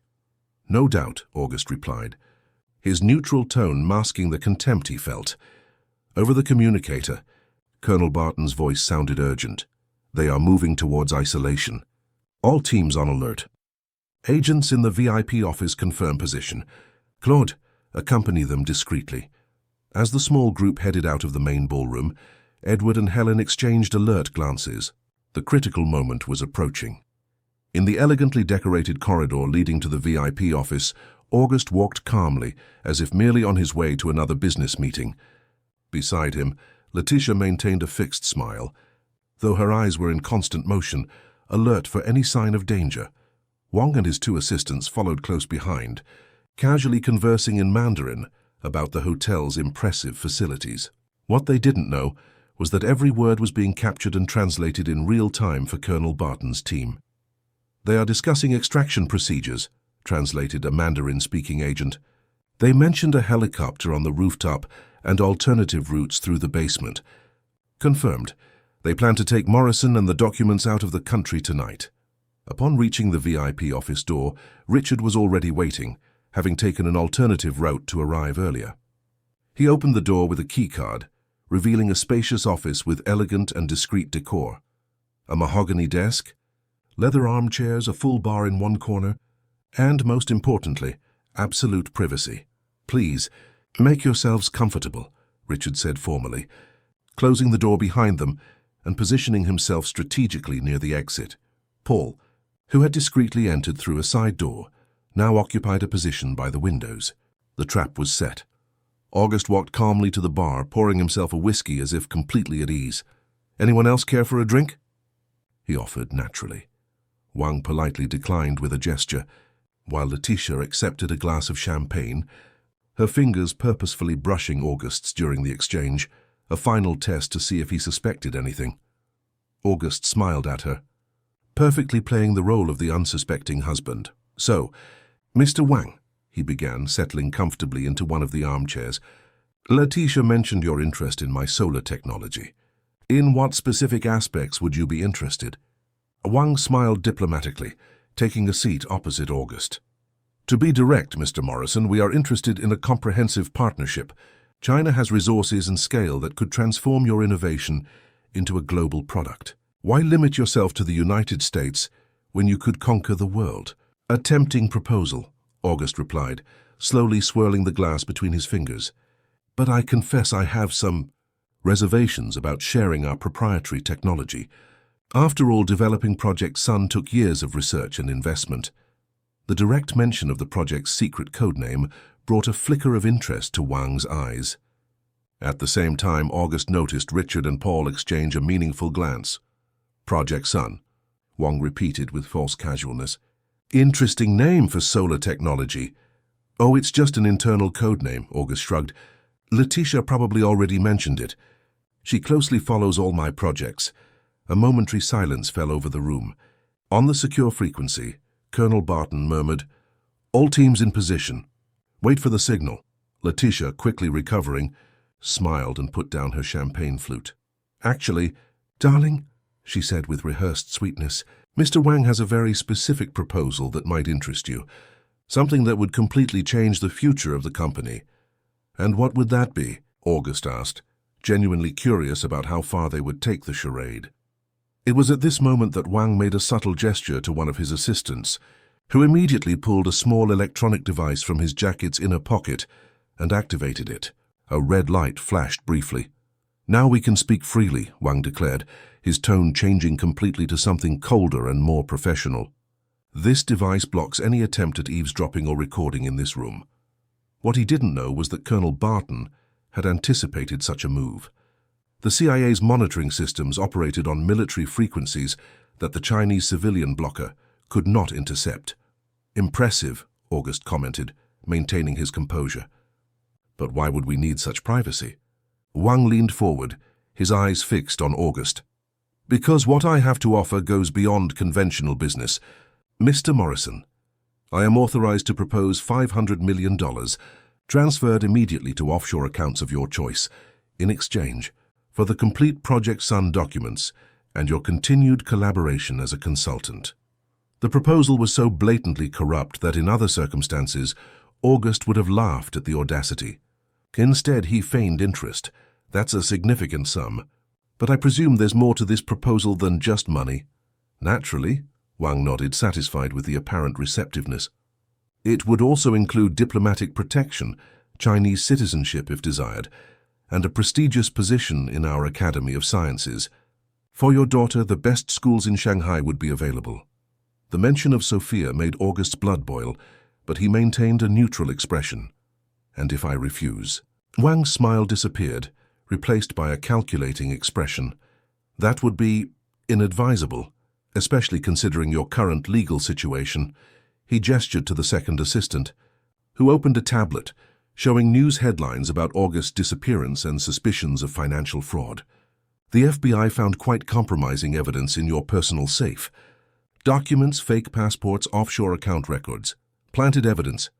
I presume," August commented casually, observing the momentary surprise in the eyes of everyone present. A heavy silence fell over the room. It was Letitia who broke it, her voice now stripped of any pretense of affection. "You know, it wasn't a question, but a statement." August smiled coldly, finally abandoning the charade. "Of course I know. Mei Lin. Or would you prefer I call you Letitia?" The shock in Wang's eyes was genuine. He quickly turned to Letitia, speaking in rapid Mandarin. "What does this mean?" "He knows about you." "Not just about her," August replied in the same language, to everyone's astonishment. "I know about the entire operation. The fake documents, the sabotage attempt, the explosive device in my car." Richard and Paul immediately drew weapons, pointing them at August, who remained seated, surprisingly calm. "This is a bluff," Letitia declared, partially regaining her composure. "You don't speak Mandarin." "No, but my daughter does," August replied, a glint of pride in his eyes. "Sophia inherited her grandmother Cecilia's linguistic talent. Incidentally, the same grandmother who identified you as Mei Lin, former employee of the Chinese embassy in Washington, D.C. The color drained from Letitia's face. Wang stood up abruptly, visibly disturbed. "This is ridiculous," he protested, although his tone betrayed uncertainty. "You have no proof of any of this." "On the contrary," August replied calmly. "We have the recordings from the hidden cameras in my office, showing Letitia planting fake documents in my safe. We have records of her discussing the plan to eliminate me. We have your complete history as an operative, Mr. Wang, including 5 similar operations on 3 different continents." For the first time, the Chinese diplomat seemed genuinely alarmed. "This is defamation. I am an official representative of the Chinese government, and you are involved in industrial espionage and conspiracy to commit murder on American soil," August completed, slowly rising. "A rather serious violation of diplomatic protocols, don't you think?" Richard took a step forward, his weapon firmly pointed at August. "Enough talk," he said sharply. "You won't leave here alive, Morrison. You've had your little show." It was at this exact moment that August smiled and uttered the phrase that would activate the operation. "By the way, I'd love to visit Laguna Beach someday." The office doors opened simultaneously. CIA agents, led by Colonel Barton, stormed the room with military precision. Claude entered through the side door, neutralizing Paul before he could react. Richard was disarmed and immobilized in seconds. Wang and his assistants, caught completely by surprise, offered no physical resistance, although the diplomat immediately began to protest about diplomatic immunity and international consequences. Letitia, seeing her entire plan crumble before her eyes, did the only thing left to her. She attempted one last emotional manipulation. "August," she pleaded, tears instantly welling in her eyes, "all this is a terrible misunderstanding. I love you, I always have. These people forced me.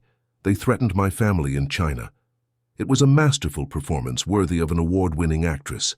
Tear-filled eyes, choked voice, an expression of despair and vulnerability. The woman who days before had coldly planned his death now presented herself as a helpless victim. August stared at her for a long moment, seeing beyond the mask, finally seeing the real Letitia, or whoever she truly was. "You're good," he commented without anger, just a statement. "I almost believed you. For 3 years I believed completely." Colonel Barton approached, handcuffing Letitia with professional efficiency. "Letitia Vance Morrison, or Mei Lin, you are being held for conspiracy, attempted murder, industrial espionage, and document forgery," he formally recited. "You have the right to remain silent. Anything you say can and will be used against you in court." As Letitia was led out along with the other detainees, she cast one last look at August, no longer pleading or loving, but cold and calculating.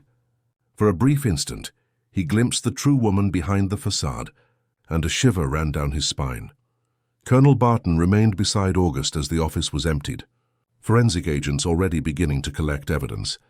"It's over," the colonel declared with professional satisfaction. "Perfect operation.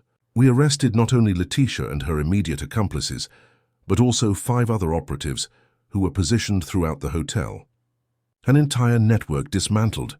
August nodded, a strange mixture of relief and emptiness filling him. "What about Wang?" "Complicated," the colonel frowned. "He has diplomatic immunity, so technically we can't arrest him, but the evidence we've gathered is enough to declare him persona non grata. He will be expelled from the country within the next 24 hours, and the incident will certainly cause significant diplomatic embarrassment." "What matters is that Project Sun is safe," August concluded. "And Sophia. Sophia is safe." At that moment his phone vibrated. It was a message from Cecilia. "Sophia is asking if you kept your promise. I told her her father never breaks a promise." August smiled, feeling the weight of the past few days finally begin to dissipate. There was much to resolve still.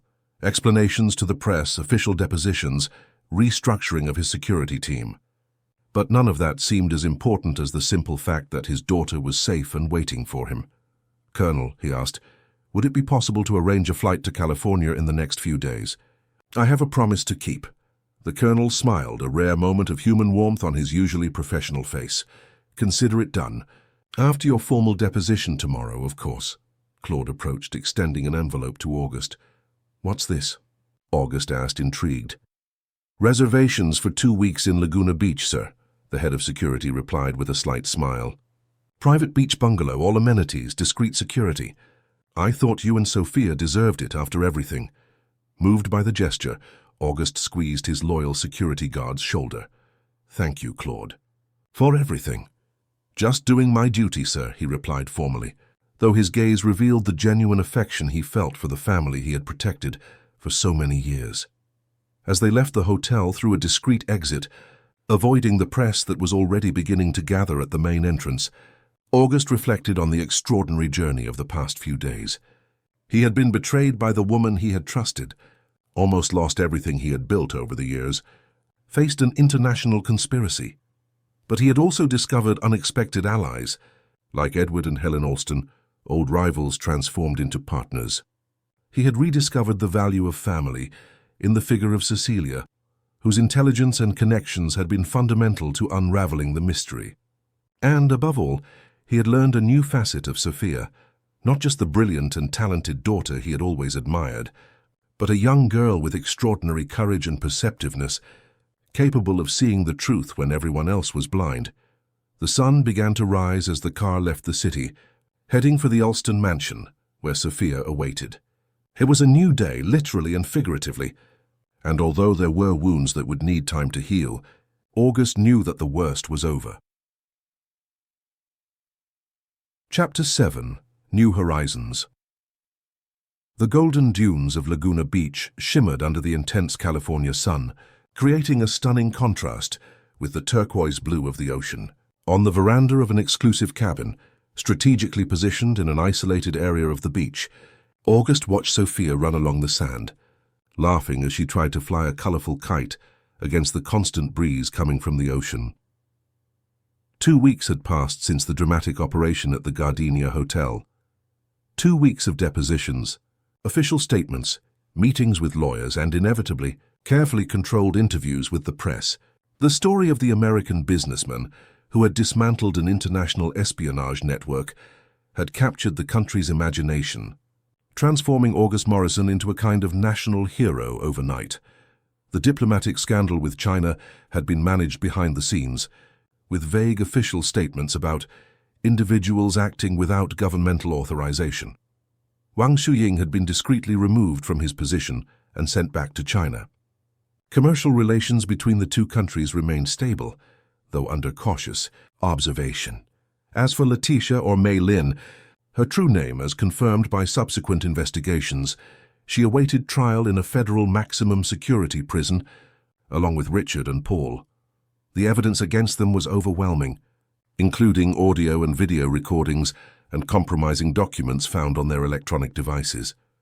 But here, on the secluded beaches of Laguna Beach, all of that seemed distant, almost as if it belonged to another life, another person.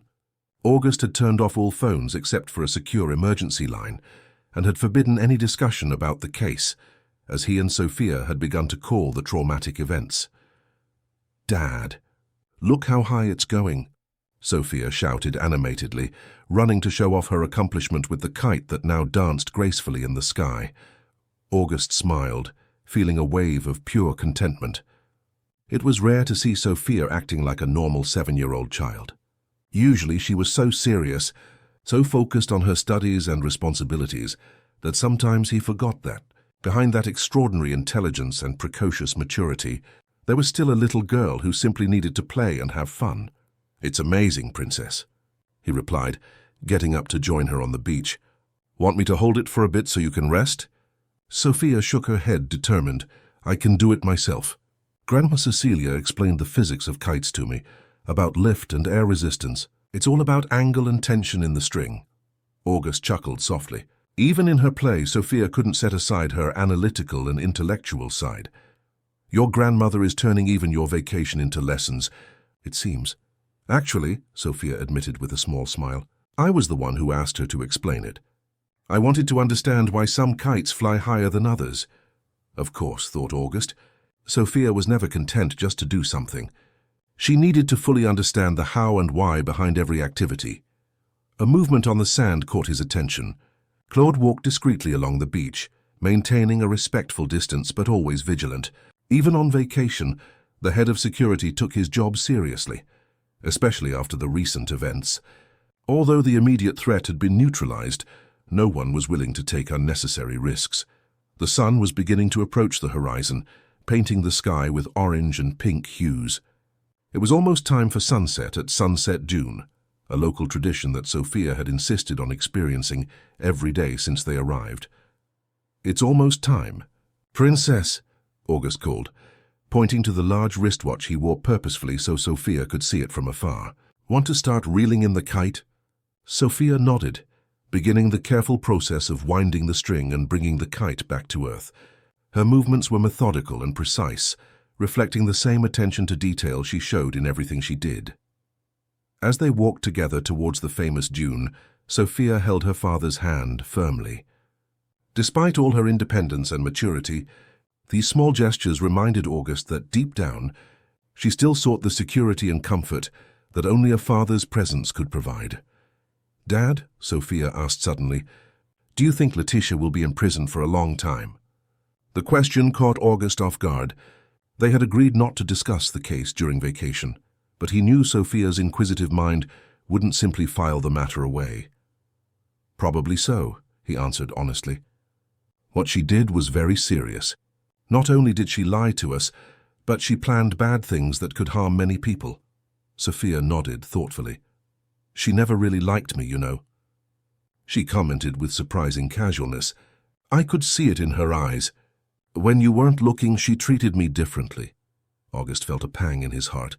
He had always suspected that the relationship between Sophia and Letitia wasn't as harmonious as his ex-wife tried to make it seem. But hearing direct confirmation from his daughter was painful. "Why didn't you ever tell me that?" Sophia shrugged in a strangely adult gesture. "You seemed happy with her. And after Mom left, you were sad for so long." She hesitated. "I didn't want you to be sad again because of me." August stopped, kneeling in the sand to be at his daughter's eye level. "Sophia, look at me," he asked gently, holding the girl's small shoulders. "Your happiness has always been and always will be my #1 priority. If something is bothering you, anything at all, I want you to tell me. Promise?" The girl's dark eyes, so much like her mother's, studied her father's face for a moment before she nodded. "I promise," she replied solemnly. "But you have to promise something too." "What?" "That you'll spend more time with me," Sophia requested, her small voice revealing a vulnerability rarely shown. "Not just on vacation, but every day. Fewer meetings, fewer trips, more us." The simplicity of the request hit August like a bolt of clarity. For years he had stubbornly dedicated himself to building his corporate empire, often at the expense of time with his family. Even after Marianne's loss, he remained immersed in work, perhaps as a way to cope with grief. And Sophia, always understanding beyond her years, had never complained. "I promise, Sophia," he replied, feeling the weight and importance of that commitment. "From now on it will be you and me above everything else." The smile that lit up his daughter's face was worth more than all the billion-dollar contracts he had ever signed. Resuming their walk to the dune, they soon joined dozens of other visitors, awaiting the daily sunset spectacle. Sophia, being Sophia, had carefully chosen the best vantage point days earlier, based on calculations of angle and elevation she had made in her small notebook. As the sun majestically descended towards the horizon, painting the sky with fiery hues, August couldn't help but reflect on the extraordinary journey that had brought them there. "What are you thinking about, Dad?" Sophia asked, noticing his contemplative expression. "How life can completely change in a matter of days," he answered honestly, "and how sometimes we need to lose something to value what truly matters." Sophia nodded, as if perfectly understanding the sentiment. "Like in chess," she compared. "Sometimes you have to sacrifice an important piece to protect the king and win the game." August smiled, once again marveling at his daughter's ability to translate complex concepts into analogies that made sense to her. "Exactly like that, princess. But in this game you were much more than a simple piece. You were the queen, the bishop, and the knight all at once. Without you I would have lost categorically." Sophia blushed at the compliment, but her smile revealed the pride she felt. The sun finally touched the horizon, creating the illusion of plunging into the ocean. A collective sigh swept through the crowd gathered on the dune, followed by a respectful silence as everyone watched the natural spectacle. "It's so beautiful," Sophia murmured, leaning against her father. "As if the sky were on fire, but in a good way." "It's breathtaking," August agreed, wrapping an arm around his daughter's shoulders. "Did you know this phenomenon has a scientific explanation? The sunlight passes through more atmosphere at this angle, which filters out the blue wavelengths and leaves mostly the red and orange ones. Grandma Cecilia explained it to me," Sophia replied with a small smile. "But sometimes, Dad, some things don't need to be explained. Sometimes we can just appreciate them." The observation caught August by surprise. It was surprising wisdom coming from someone so young, and ironically, the kind of thing Marianne used to say. His deceased wife had always valued the beauty and mystery of the world as much as the logic and science that tried to explain it. "You're right," he softly agreed. "Your mother would have said exactly the same thing." Sophia smiled, clearly pleased with the comparison. When the last ray of sun finally disappeared over the horizon, spontaneous applause erupted among the spectators, as if thanking nature for the daily spectacle. Sophia joined in enthusiastically, her small eyes shining with genuine delight. On the way back to the cabin, walking along the beach now illuminated only by the crescent moon and the distant lights of the small village, Sophia seemed thoughtful. "Dad, have you decided what you're going to do about Edward Alston's invitation?" August raised his eyebrows, surprised. He didn't remember mentioning to his daughter the proposal his old rival had made a few days before they left for Laguna Beach. "How did you know about that?" Sophia shrugged. "I overheard you talking while I was playing in the Alston garden. I wasn't eavesdropping, I swear. You two were just talking loudly." August smiled, wondering if any conversation in his house escaped Sophia's attentive ears. "I'm still thinking about it," he admitted. "It's an interesting proposal." Edward Alston had suggested a partial merger between their companies, creating a new entity focused exclusively on renewable energy, which would combine August's technological innovation with Edward's operational scale and distribution network. A partnership that only months before would have seemed unthinkable given the historical rivalry between the two. "I think you should accept," Sophia opined with the confidence of someone who had carefully analyzed the matter. "You're stronger together. And besides, I like Mrs. Helen. She showed me her collection of rare minerals and taught me about crystallography." August chuckled softly. Sophia forming opinions about corporate mergers based on crystallography lessons. So typical of her. "I'll take your opinion into consideration," he promised genuinely. "After all, you've proven to have excellent judgment of character." Upon arriving at the cabin, they found a surprise awaiting them. Cecilia was sitting on the veranda, a cup of tea in her hands, chatting animatedly with Claude. "Grandma," Sophia exclaimed, running to hug her grandmother. "You came?" Cecilia embraced her granddaughter with genuine affection, something that seemed increasingly natural for the usually reserved academic. "A promise is a promise," she replied, kissing the top of the girl's head. "I said I'd come spend the last few days of vacation with you, didn't I?" August approached, greeting his former mother-in-law with a warm hug that would have been unthinkable a few months prior. The shared experience had brought them closer in a way that years of formal coexistence could not. "Welcome, Cecilia. Was the trip smooth?" "Perfectly," she replied, adjusting her glasses as she always did when satisfied. "Your private jet is considerably more comfortable than the commercial flights I normally use." August had insisted on sending his personal plane to pick up Cecilia in New York City, not only for convenience but also for security. Although the immediate threat had been neutralized, Colonel Barton had advised caution for some time, especially with family travel. "Sophia," Cecilia addressed her granddaughter, "I brought that astronomy book you asked for. I thought we could identify some constellations tonight. The sky here, far from the city's light pollution, should be spectacular." The girl's eyes sparkled with enthusiasm. "We can start right now." "I already saw Orion and the Pleiades last night."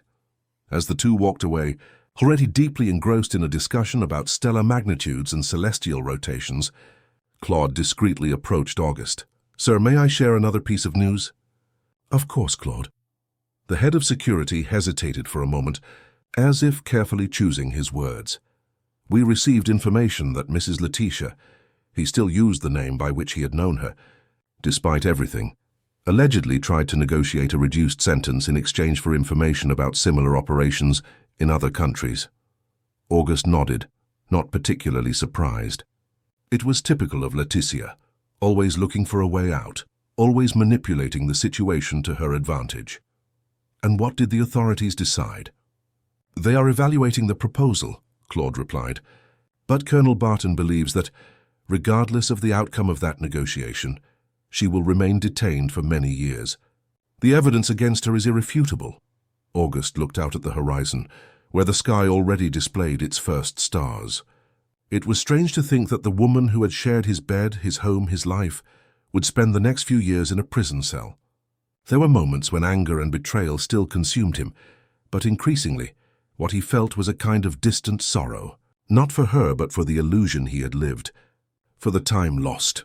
"You know, Claude," he commented after a moment of reflection, "for a long time I thought my greatest achievement was having built a billion-dollar company from scratch. But I realize now that my true accomplishment is over there."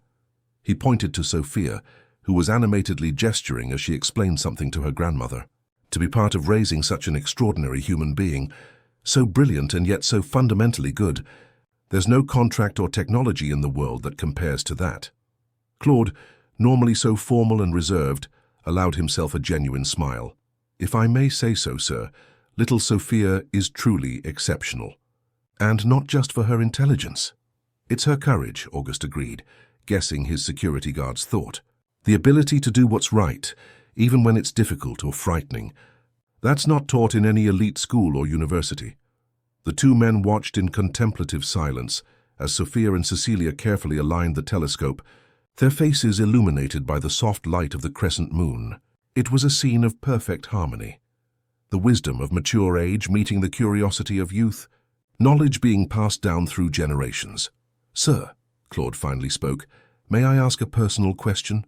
"Of course. Do you regret it? The marriage, I mean." August considered the question carefully. "You know, Claude, I should regret it. I almost lost everything, including my life." He paused reflectively. "But if it hadn't happened, perhaps I would never have realized how extraordinary Sophia is. Perhaps I would never have made peace with Cecilia. Perhaps I would never have turned Edward Alston from a rival into an ally. And perhaps, most importantly, I would never have redefined my priorities." He watched Sophia, now completely absorbed in her celestial observation, her face illuminated by that insatiable curiosity that defined her. "Sometimes we need to lose our way to find our true north," August concluded. "So no, I don't regret it. Not anymore." The sky was now completely studded with stars, a spectacle so grand it seemed almost unreal to eyes accustomed to city lights. Sophia animatedly called her father, pointing to the telescope. "Dad, come see. I found Jupiter, and you can see the Galilean moons." August smiled, giving Claude a grateful nod before joining his daughter and former mother-in-law on the small hill. "Show me, Princess." As Sophia enthusiastically explained about the orbits of Jupiter's moons, August felt a profound peace settle within him. There, under the infinite sky, with his extraordinary daughter and the family they had rebuilt from the ashes of betrayal, he found a new beginning. The corporate empire he had built would continue to grow and prosper, possibly even stronger with the new alliances formed. Project Sun would revolutionize the American energy sector, as planned. His professional life would run its course, with new challenges and achievements on the horizon. But none of that mattered as much as the simple fact of being there, in that moment, observing the universe through his daughter's amazed eyes. This was his true wealth, his true legacy. As the night deepened and the constellations majestically paraded across the Laguna Beach sky, August Morrison, one of the most powerful men in the country, made a silent promise to the stars. From that moment on, power, for him, would not be measured in figures, contracts, or influence, but in the ability to protect, nurture, and celebrate the extraordinary gift that was Sophia. And when Sophia, already sleepy after hours of astronomical exploration, rested her head on his shoulder as they walked back to the cabin, August knew with absolute certainty that he had finally found the true meaning of success.